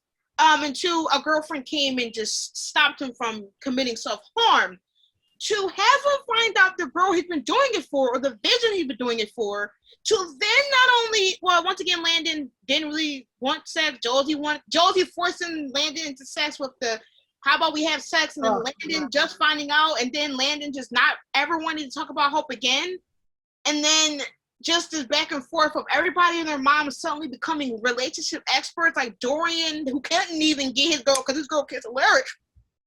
And Ralph, who couldn't even tell Lizzie about him not liking her. I'm supposed to believe that these motherfuckers is giving Landon advice about sex? No fucking way. Like, then Josie wants it, and then she's not even prepared. Landon gotta be the one that do the fucking shipping and running, and then the whole running montage of him trying to find a condom. Like, no. The only good thing was, only redeeming quality was Hizzy, and I hate that every time we have a Hope or Lizzie or Hizzy episode, it's always something dumb as the A or B plot, and then while Hizzy and them talking and Lizzie saying that they're doing it for each other's voice, and Hope being a sweet sweetheart. I love Hope with all my heart. Her even she has to let Landon go. Like this fucking episode was not it. Everything was trash. Like, it was a nightmare. This episode was a nightmare. Somebody gave me a scene pack of just the Hizzy, I would take it and never watch the episode again. Yeah. Never. Yeah. This episode gave me anxiety before it even aired. Yeah, I didn't even watch. Yeah, the name synopsis was. I did not watch any of those Handon scenes in my life. Like, I did not watch any of those shits. I specifically did not look at them. Like, I did not look at none of the kisses. I never saw that happen. Landon literally said not yet the episode previous. And Josie's already making fucking plans for Lizzie not to be there and basically, like, forcing him. Like, I'm sorry, what? He said not yet. He said no, and you can't fucking respect that? Like, was it a time jump between 5 and 4? I don't fucking think so. I don't think so. Like it just, and then even Roth was just like, oh, but that's what happens after dances. Like, good, then Hey, you go do it. dude, you thought you ate? Give me that fucking plate. No, it was just like, no, other than the No, it was Hizzy no. stuff, this episode just does not exist for me. It does not exist because, like, I just cannot believe Landon. Like, that's not Landon at all. Like, It wasn't Landon. Landon would never find out somebody he cared about. Like, you saw how determined he was to have MG and Ralph and them find out about their parents. You mean tell me he was determined to figure out who this girl was, and he finds out, and then is like, okay, well, let me just continue on being a loving, doting boyfriend. Killing himself over and over again to see Glenn. Over and over again. Finds out who she is, and then he's just like, okay. I'll go sleep with Josie. Okay. No. And don't 06 was a close second too, because get the fuck out of here. Let me just get her with Ralph. Dude, let's have double dates. Dude, don't piss me off. Don't piss me off. Anyways, what's the next episode? 14. Oh, 14? Let's take it home. Everything! Why was Jade there? And where was Wendy? If you were going to bring Jade, where was Wendy? And let alone, why wasn't Landon there? Well, Landon has to do so much fucking trauma. Why wasn't Landon there? Why was Landon flying and we couldn't see it just from the losing power of the next damn episode? What was the point? Why would y'all think, Emma, Bartimus, why did y'all think that putting Josie with dark magic into a therapy box with her own mind could somehow fix something? What the fuck was the point? What was and it debunks everything because now people just fucking don't see the floor just therapy box ran a loop. So what was the episode supposed to do for us? Everybody was just getting killed. Like, what was anybody supposed to realize about themselves? No one realized anything. Like, what was the point? Hope literally left the fucking therapy box and went on a 5-month distant hiatus from Landon. Because y'all want to rush this time jump for 5 months that no one knows about until you look at the timeline, which is already fucked up, for you to get ready for the merge. What was the point of the episode? Well, no, actually, guys, to deal with their traumas, what did it accomplish? It didn't accomplish it. It Nothing. only accomplished showing Josie being dark. It just had her literally like she just slowly became Dark Josie. Like they didn't succeed in nothing.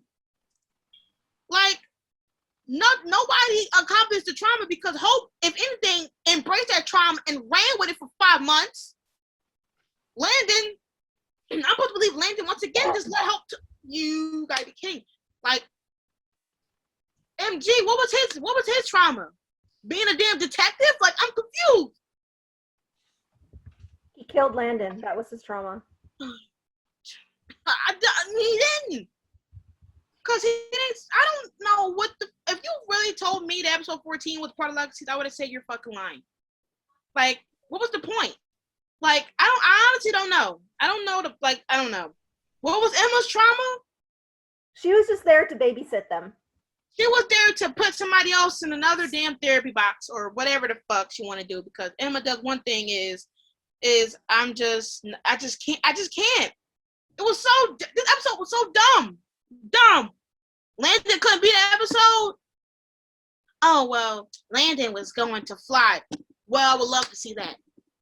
Trauma. No words. And then Emma does it while she's about to leave the fucking school with Dorian anyway. It's like, why are you still here? I think you summed it up pretty well. Yeah. I have no other thing to say. The only thing that was solved was that Ralph was killed by a necromancer. Everything else was literal nonsense. And I loved how, cute. We find out that Hope and Dizzy looked. We did find out, yeah, Hope looked amazing, but we did find out that Hope and her acknowledging the fact that her and Landon are doomed. Yeah, they're okay. Anyways. Let's go 16. Okay, yeah, y'all got that. I didn't take notes for 16. Oh, episode 16. Oh my god. Fuck that damn pig. A A pig. Funny is people were saying the pig was Landon and making fun of it, and then it turned out to be Josie. A pig. A pig. A fucking pig. They had a fairy tale mind. A pig. And then they got Arya is leaping through the whole episode. Sexist pig, by the way. If you didn't know, there's a fucking pig. A sexist pig. Like imagine they told Arya like you're just gonna be here and sleep and be pretty the whole episode. A pig. A pig. Arya had No, the job. listen. A pig. And then later on, Josie in season 3 is like, oh, I haven't eaten bacon since I was. You didn't eat bacon before because you didn't eat meat, just like you said in 112. That's all I'm gonna say right there. No, but okay, if Josie knew she was a pig the entire time, her being sexist was intentional because she wanted to throw Hope off her tracks or whatever. Yeah. Hope wouldn't have assumed. Wait, what does she mean by throw tracks? Like to throw Hope away from finding Dark Josie? Like know that she was the pig. I was the pig. So she acted sexist? What Hope wouldn't have assumed you were the pig anyways. You're literally laying there. The fucking fan service in that too. and that was the episode that we had to survive on for the hiatus of 9 months. Like 9 months. no words. She looked really I mean, good for a record. I think we have to thank you this dead ass episode because told, it made us create the podcast. Because Well, that if you had was- something, exactly, that was the reason why we made this podcast. So Yeah, thank you, 16. if you had something that was good, we wouldn't have been made a podcast Season 2 wasn't. to survive. If season 2 wasn't a clown fest, we wouldn't have been making this podcast. But thank y'all for kind of making. pig. Okay, guys. So now we're on season 3, and we've been filming for almost 2 hours now. Almost 2 hours, yeah. I think we're gonna have to stop at stop. We're gonna stop at season We're done 2. season 3. I don't even think we can get into season 4. Season 1 was like, It was it. Like, okay, so let's do our favorite episodes. Okay. I guess you guys can guess my first favorite. I talk about this episode all the time. My first favorite episode is episode 5. Self-explanatory. Danielle did. We'll talk about it later, but Danielle did amazing in it. And then episode 12 is my second favorite. Mine's is episode 4 and episode 10. Mine is episode 4 and episode 15. mine is episode 4 and episode 8. We got a lot to talk about. Let's go episode 4. I mean, Phenomenal. I mean, what does he have to say about the episode? Just I think it's self-explanatory. yeah, No, we just forgot. We just cut the last minute. We're going to sum it up because we're running on some time. I have 2 words. I have 2 Teamwork. words for this episode. 2 words. Nose, kiss. That's it. Yeah, I got the next word. I got the next 2 words. Teamwork. period. Period. Another one. Handon. Another one Sex. in the That's what I script. thought you guys were gonna say first. The next one. Flying class. Another one. Horny Next one. people. Low kiss. When they was going in the mud. Yeah. The next one. Bad ass. We go on. Wait. Pancake anniversary. Oh, yeah. yes. Peg. When we got that promo, holy fuck. Insane. Oh my god. The next and the last 2 words. Handon breakdown. Yeah. Always. It was bad for us. Yes. I think that explains 4. Landon melted. No. What the fuck? Handon hiatus. Handon hiatus. Landon deceased. That wasn't part of this. No. Hope screaming. Landon. It's just a KAP. It's just a killing S. Exactly. Right, like no words. Handon was too stunned to speak. No, but like we just started the episode with Landon giving Hope breakfast in bed. And then we have Hope telling him that she wants to. She said, "You're looking so cute right now." Like, girl. She was like, it is tonight. Like, I don't care. It is tonight. She said, "I'm ready. I don't know about you." He was just like, he was just, yeah. It's so funny. She's like, I know I'm ready. Yes. Yeah, exactly. I'm ready. Okay, He was just waiting. I mean, poor boy. Let's do the next one. What's episode 5? 5. Take the floor. This fucking episode broke my heart in a good way.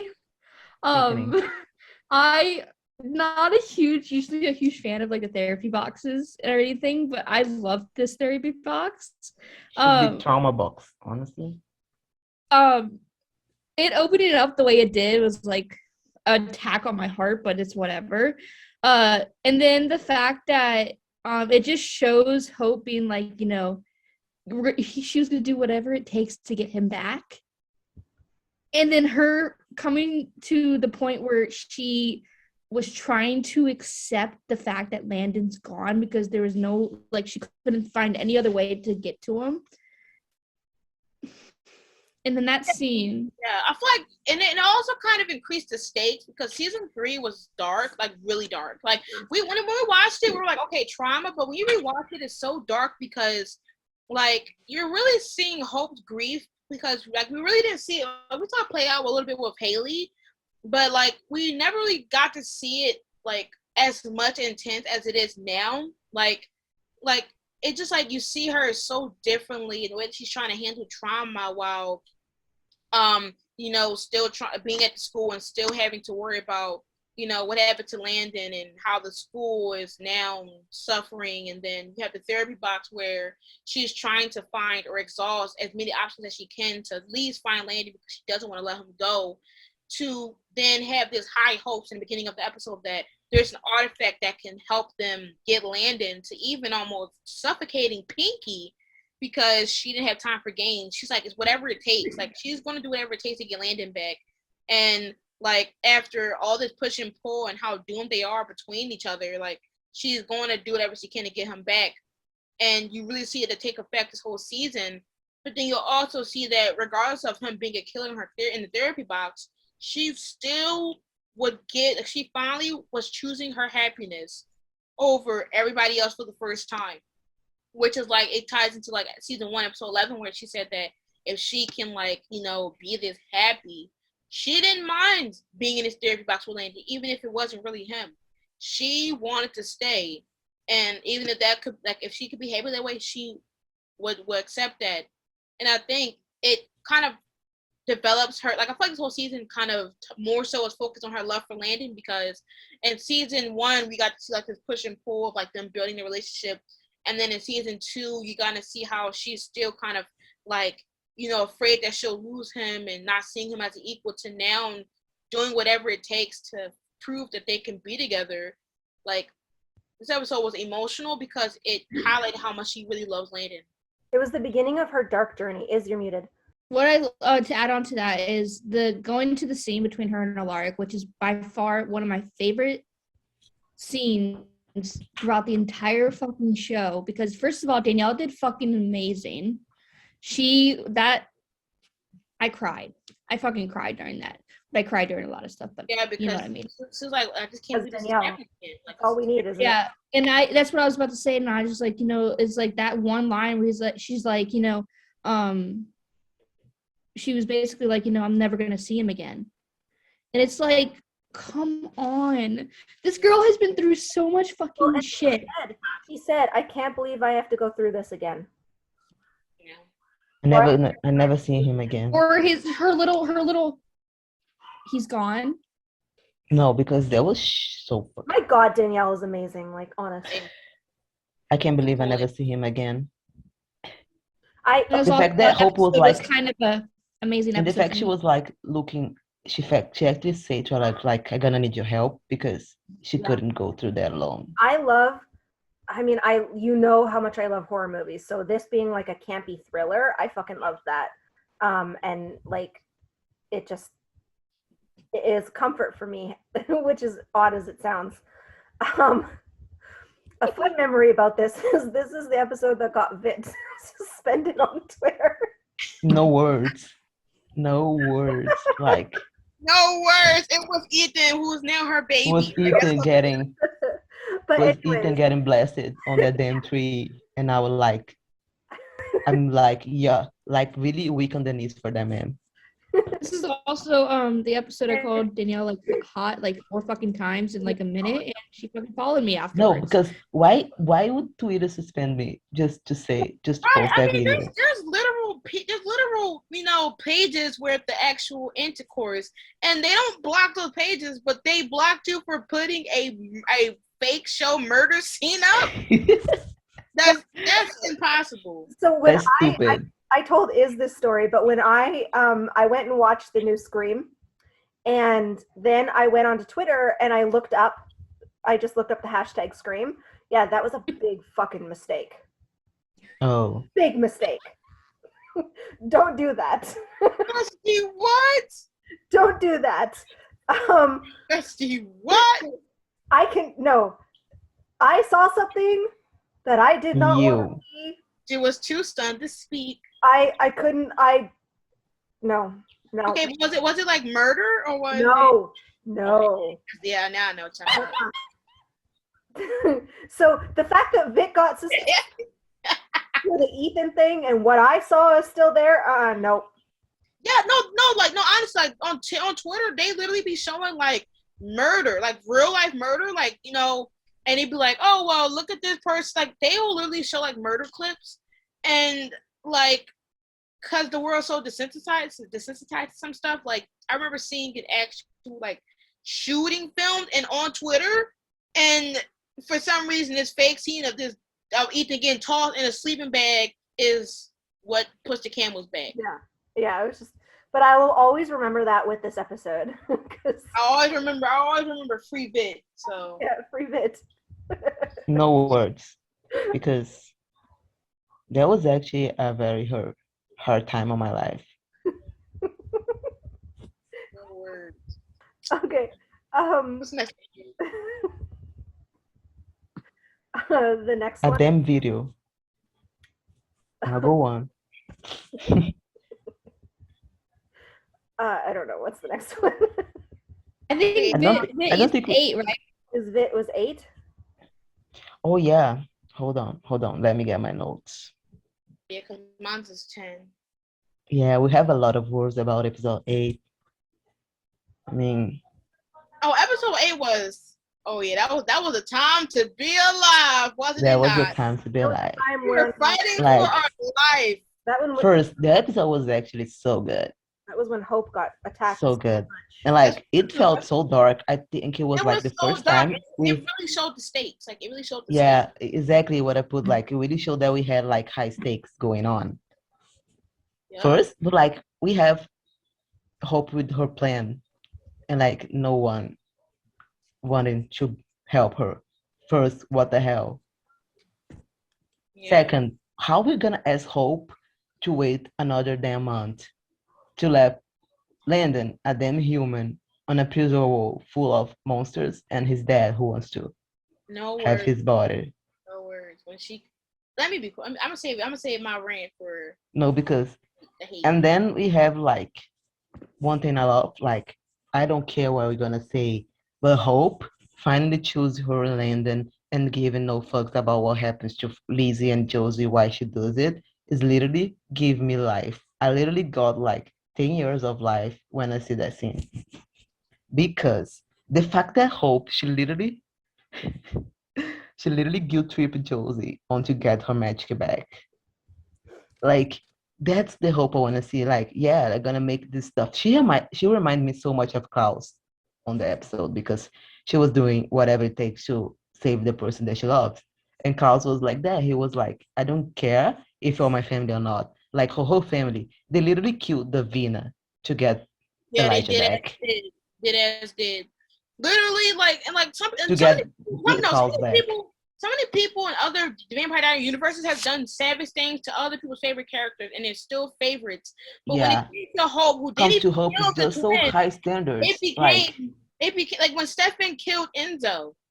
or when Damon killed Lexi. Like, there are so many things that people have done, or when Kai killed Joe and other characters, and people still have these as their favorite characters who killed someone. But when it comes to Hope using dark magic and didn't even kill nobody, it became a whole damn cancellation party. Come on. Sexist. It's just damn sexist because It's honestly fucking preposterous. Like, it's just insane. It's like the twins didn't even. crucified. I remember buying Crucified. crucified for taking It's her own people head. not being able to come to terms with the fact that Hope is in love with Landon. Exactly. In season And then 3, we had- literally shows that. And then we had Hope literally comparing what she did with her mother saving her dad. Like, what else do you want? She was acting like a whole Michelson.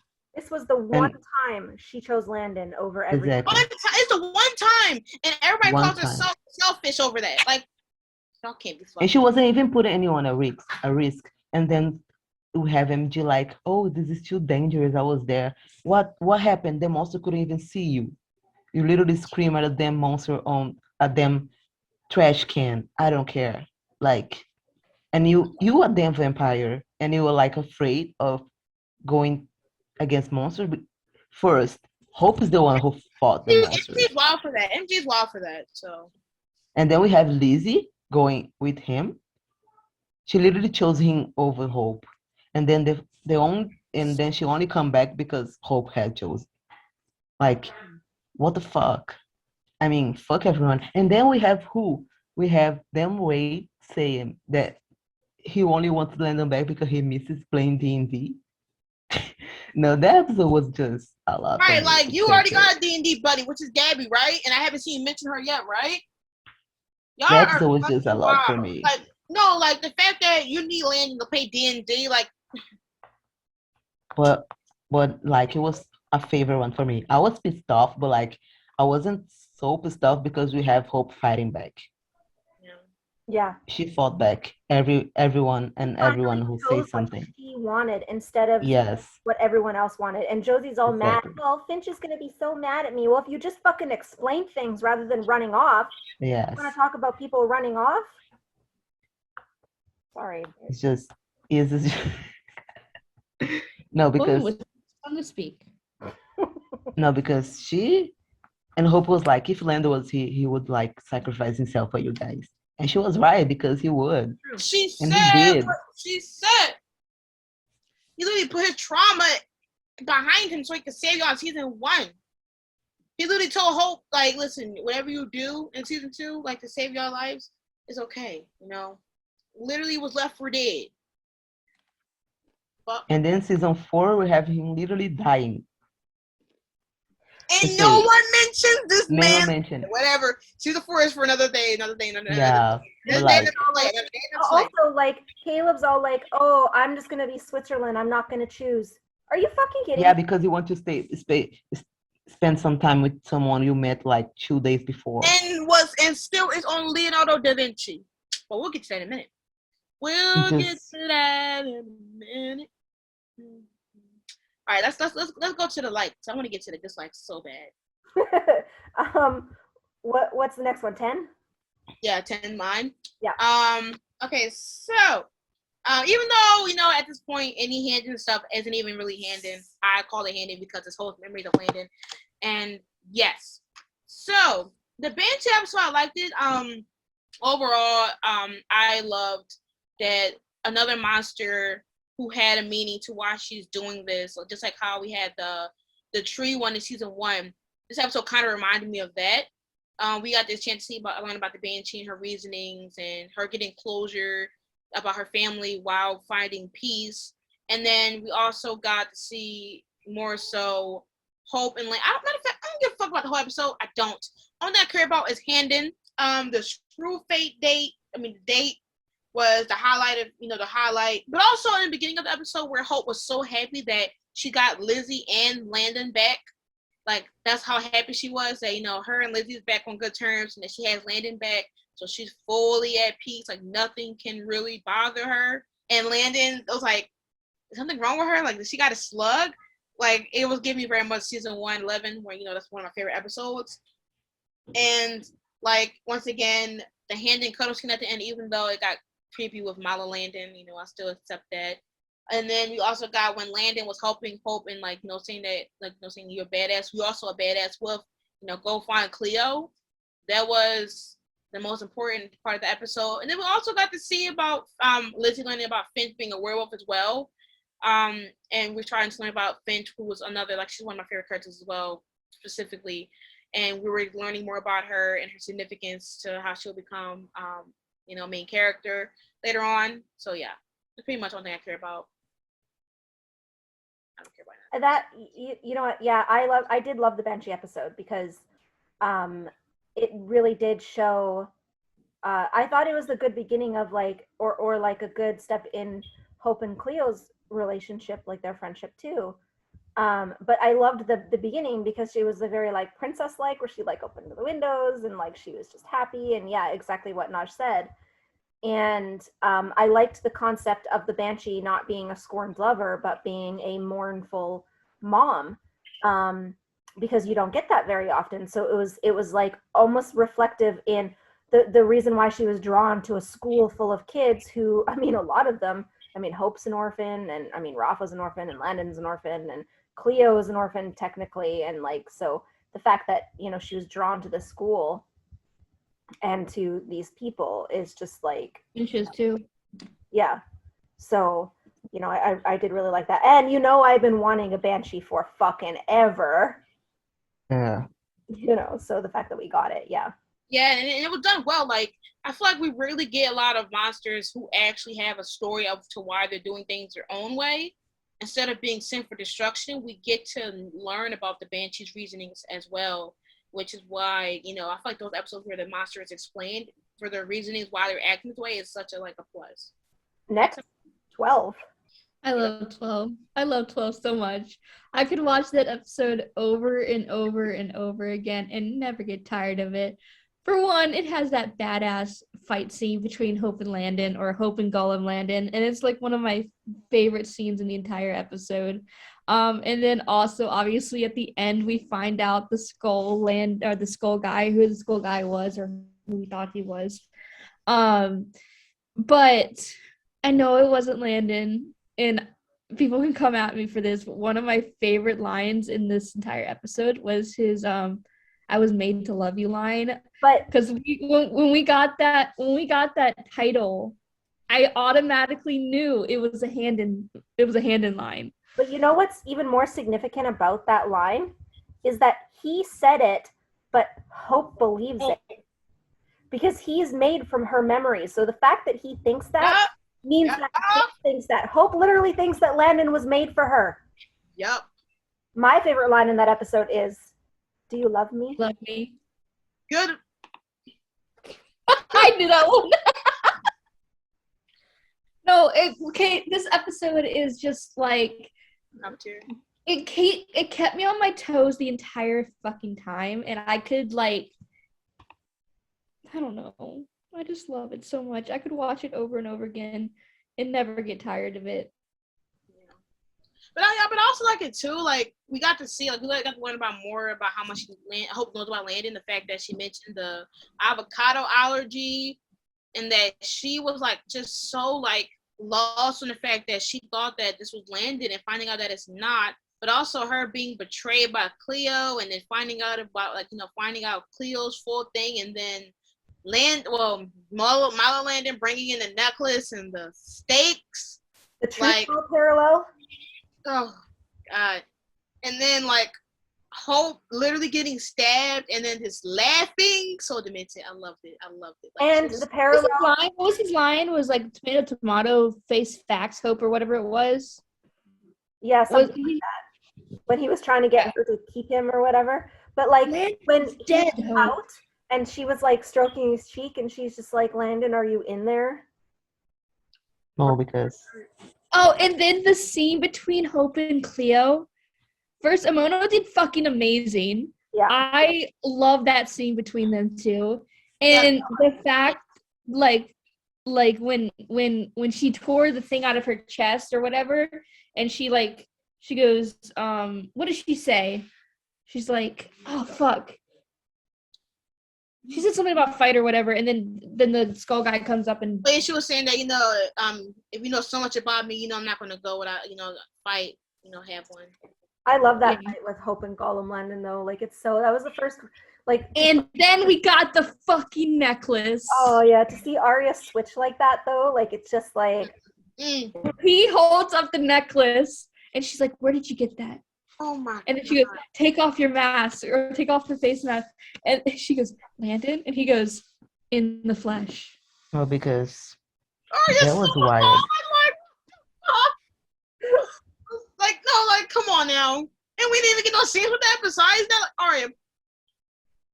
The way that we could tell that Arya was growing his hair out from the past few episodes, and we're like, we're gonna get long hair Arya, and we got it for fucking 2 seconds, and then that was it. Arya is so hot. yeah. We agree. He's a No, He's but amazing. because 3, oh, damn, somebody got 313 as their fave because he was hot in that too. No.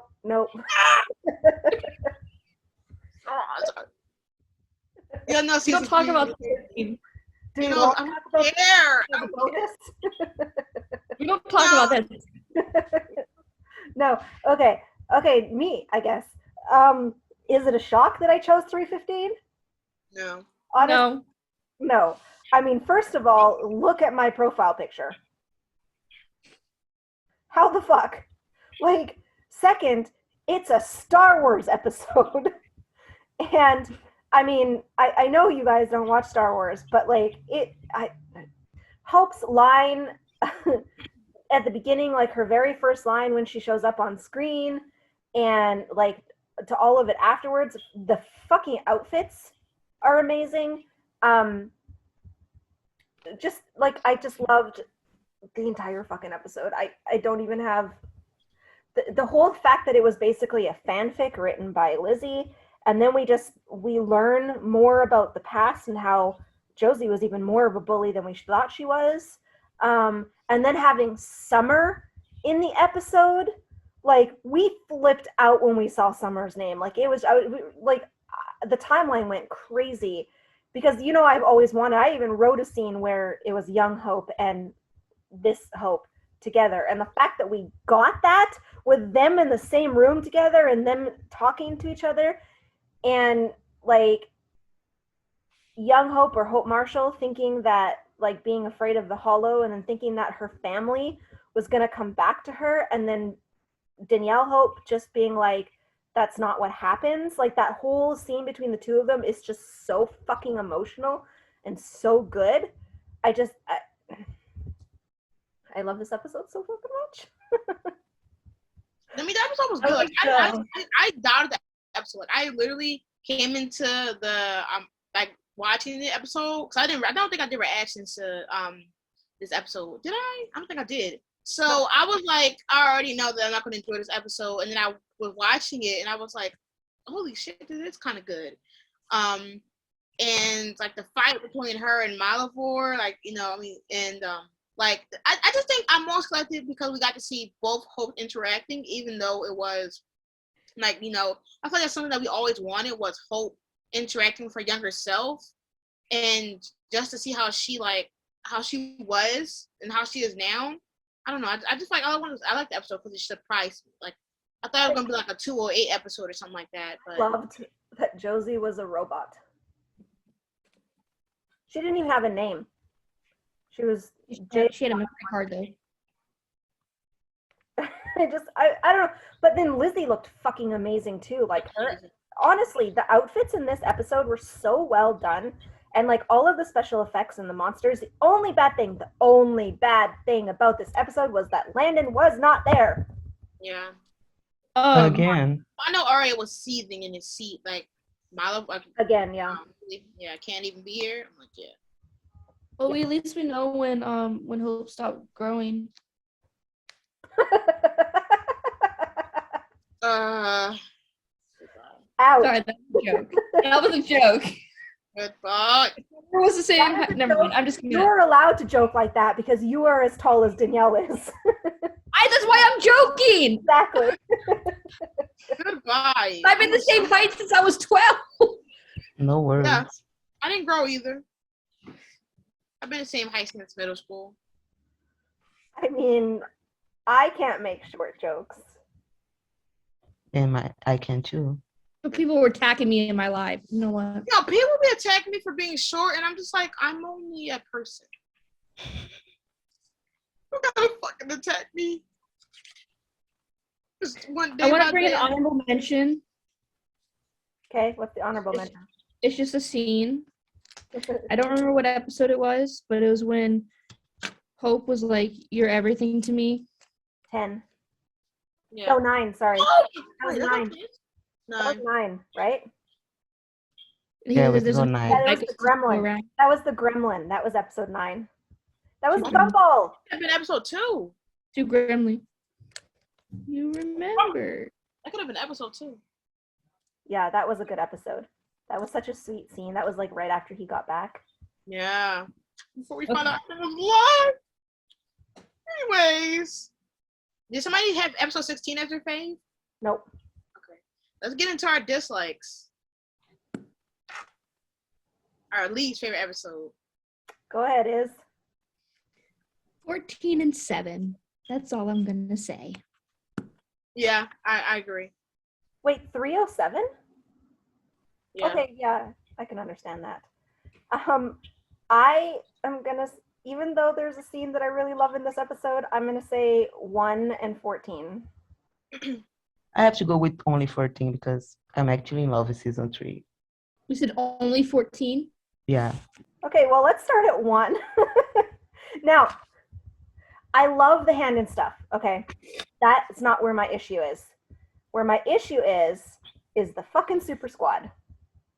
Always the damn squad. Hypocrisy, this is like, it's just, the first off, they're having their fucking meeting and not one person knows about Hope. Now, yes, okay, Alark didn't tell them, but I'm sorry, but if she is your best friend or you care about her and you find out, because clearly they knew about Landon, you know that Landon is either in a coma or dead or whatever, and you don't go to Hope's side or go find out if she's okay or anything like that, you are not a friend. To just like take your dad's word for it and like fuck off. You know, Lizzie was more concerned about Josie. Josie was more concerned about everyone fucking hating her, even though Hope had literally just saved her fucking life. And they find out. The fact that the only person that mentioned Hope was Alyssa. Yeah, and then Wade was just like, "Oh, how is my boy Landon?" Like nobody fucking bothered to like check in on them. No one, not one person. It's just the fucking hypocrisy of these people. Like, and then all of a sudden it's, "Oh, where's Hope Michelson when we need her?" Not before. Well, yeah, and then it's we need to figure out, and then it's MG. We need to figure out. We need to be prepared for the day that Hope is not here.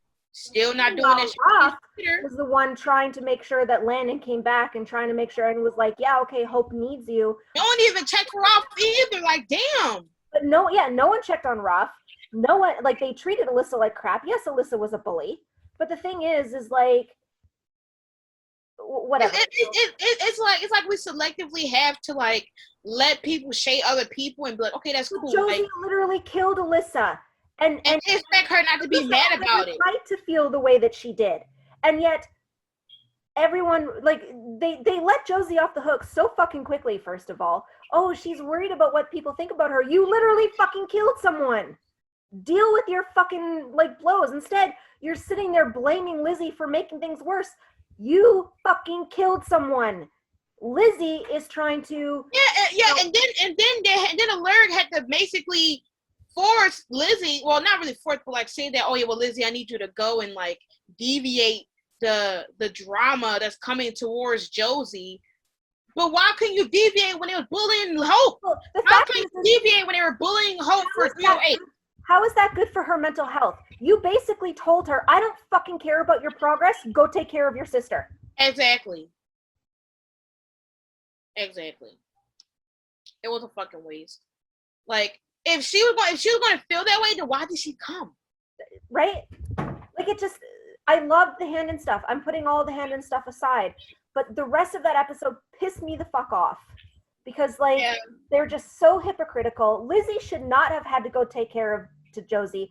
She should not have had to put her mental health aside to go take care of her sister who fucking killed someone and who should be, dealing with her own things. Like, that is not Lizzie's problem. That's Josie's problem.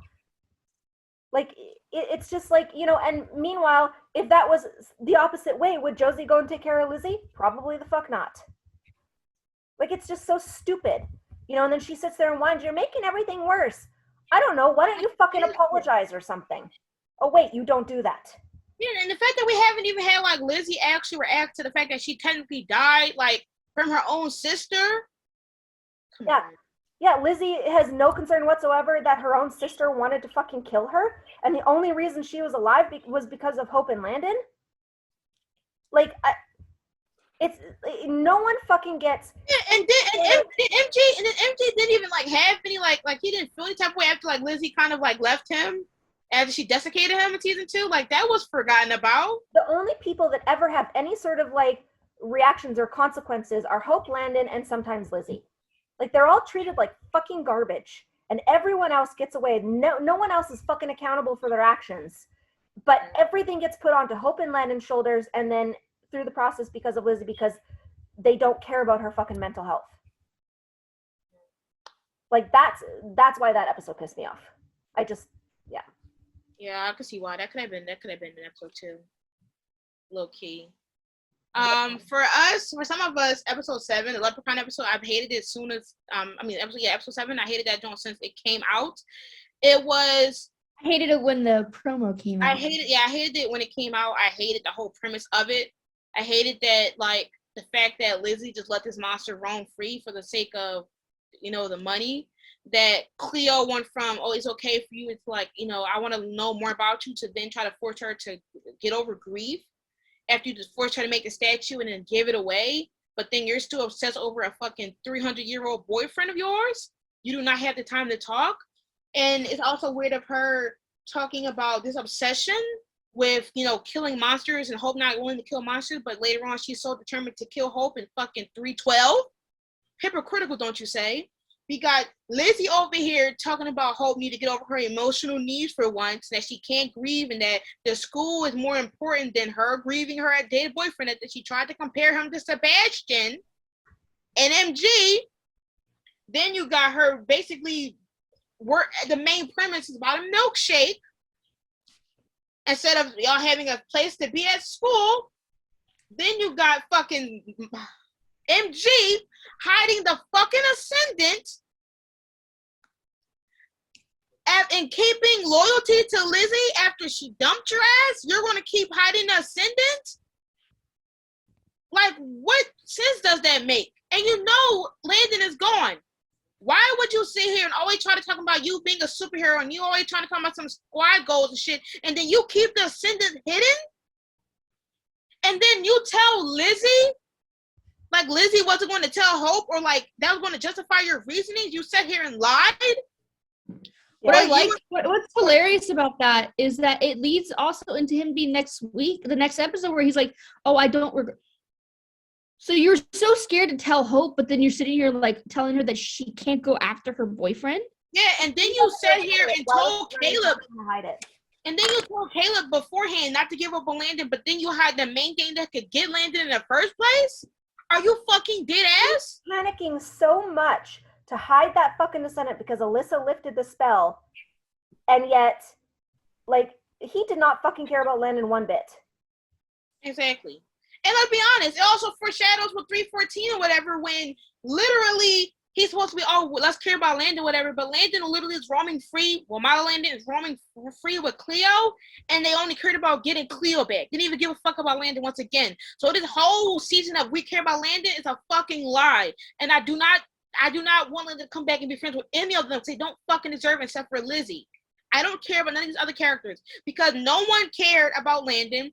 And Cleo's new, so I really cannot come at her for that. But she's hypocritical when she's 1 minute talking about grief and family, but then she was the one in season 4 about to say fuck her friends for her family when you just said grieving is over process. process. Okay, If so you threw that away for your family. So she's basically forcing Hope to get over her grief when Cleo's had fucking hundreds of years to get over her grief.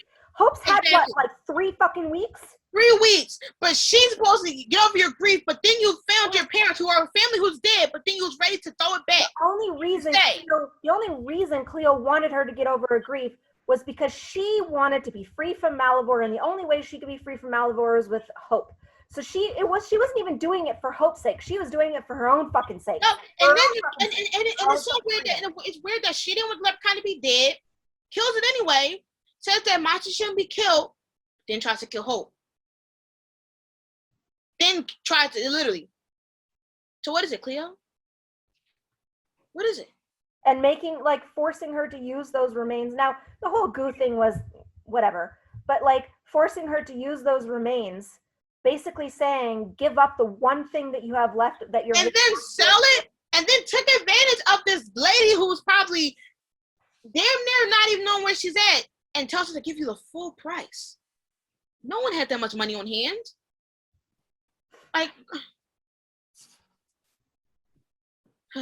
Yeah. I just Basically said everything that I would have agreed with. Yeah, you guys Cleo. just said everything. don't understand. Everybody was annoying me. So And then, I guess last but not least, but definitely the least favorite of all the entire series, 314. everything. And once again, it's always a Lizzie episode that just gets stumbled up with everything else. First off, I didn't give a damn about the Finch and Jed thing, the challenge. I did not care about it. I didn't care about the witches. I just did not I didn't care about them looking First for off, MG. no one again could allow Hope to grieve. Josie basically blackmailed Hope into, or guilt tripped her into going and saving Lizzie. And then when she finds out that Lizzie is in a cult, she says, well, we could just leave. So she was willing to leave her fucking sister in a cult. I'm sorry, isn't that your twin sister? Aren't you supposed to care about her? I'm confused. And the only person that wanted to save Lizzie was fucking Hope. Thank God, because Lizzie would have been thrown into She didn't want to be there in the first place. Lizzie would have died. Josie literally would have left her sister to fucking die. Oh, she didn't know. Well, Hope fucking didn't know in 308 either. So why are you excusing Josie but not fucking excusing Hope? You can't have one or the other. Hope had no idea what that spell was going to do in 308, and you fucking crucified her for it. Meanwhile, Josie wanted to leave her fucking sister at a cult. Yes, she didn't know what was going to happen, but she still wanted to leave her fucking sister at a cult, and you are making fucking excuses for her. No. You can't have one without the other. And just everything about that episode. I loved Everything about the episode. Lizzie. I love Lizzie. The episode was just stupid. Okay. Second, people want to say Josie is the one that saved Hope. No, she fucking didn't. It was Lizzie. Lizzie figured it out. Lizzie was the one that figured out how to save Hope. The only reason that Josie had to save Hope is because Lizzie got knocked out.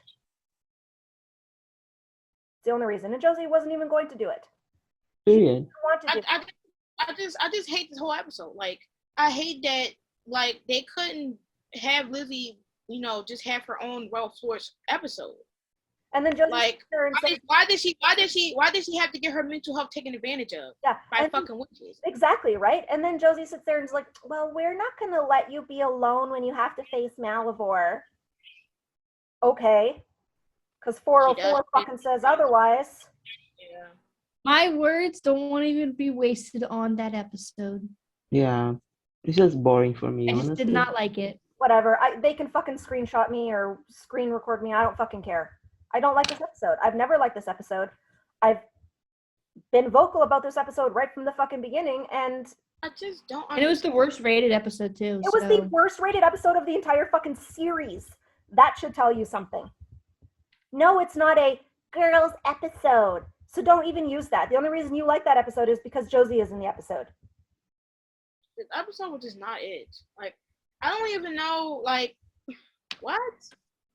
What the fuck was If anyone should claim this episode, it should be the fucking Hizzies, because Hope wanted to stay to save Lizzie, and Lizzie was figured out how. Yeah, that was the only good thing about it was the Hizzy stuff. Like I always say, like the Hizzy episodes are always getting like mashed in with the dumbest stuff. Yeah, Hizzy episodes are always messed up by. Truly. And the only redeeming quality was the panda scene at the end. I fucking love the panda scene. That was the one thing I That actually was the liked. only about thing. the Like, episode. I just feel like every season always has a few hit or miss episodes. I mean, a couple misses, and this was one of them. Yeah. But the whole season overall was amazing, you know. I like the whole like the girl power, you know, like having a trio, but I just don't like. For instance, It's not believable. It's not believable when like half of the damn trio is not even really close. Right. The Gremlin episode with Hope, Cleo, and Lizzie was fucking phenomenal. That whole trio scene right there. But like this, nah. Yeah. That's what we have, right? That's That's pretty much it. Maybe we'll do a season 4 one with that. Maybe they'll be like shorter, but maybe we'll like really get into depth with those. I honestly think season 4 is going to be just as long, simply because we have a lot of fucking issues just with 401. Oh yes, actually, Yeah. that might be bad. Fucking episodes. It might be hard to pick 2 episodes between those. We might have to pick 3 dislikes and 3 likes. Because just the first 2 fucking episodes piss us the fuck off. Like, It does. Yeah. you heard our rant in 401, I mean, or my rant rather. You know, so I think, I mean, let's wait until season 4 is done, and then we could, if you guys liked this episode, we can do that with. You ever get Yes. it back? If 1 month. it comes back, we've got episodes. Oh my god. We've got it covered though. We've got it covered. And Legacies was nominated for an award for being in the most demand sci-fi show, and yet the CW. Yay. Period.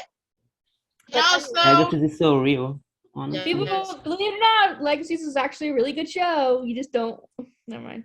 It is, yeah. and once again, we're not bashing the show. We're just saying episodes that we just like, that we felt short on the spectrum. These can be your favorite episodes. We're not bashing you for liking these episodes. Yeah. We're just saying that For these our ones- opinion. Yeah, we're not gonna say like the show is not for everyone, but like we are very passionate about it. Like very the episode, we're passionate, not like- gonna like it, of course, but like once even the again, episodes we hate, there is little things that we yeah, enjoy. there's little So things that make it Reasons somewhat why watchable. we dislike it, you know, like it's, you know. Yeah, and once again, these are our opinions, so I don't care. yeah, I do not care. I don't. So Everyone's allowed to have them.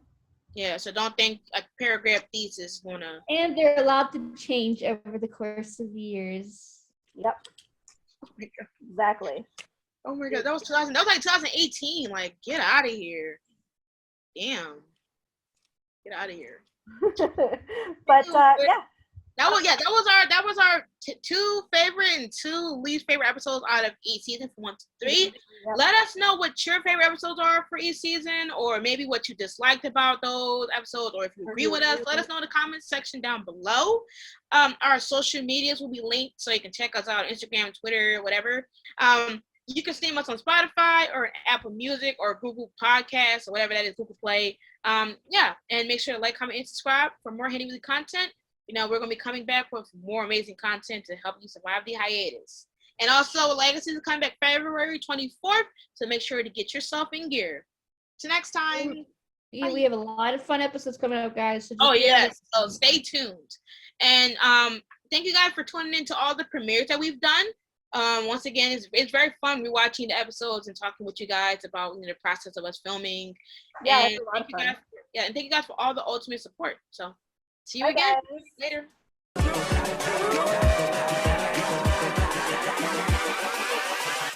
Hold up.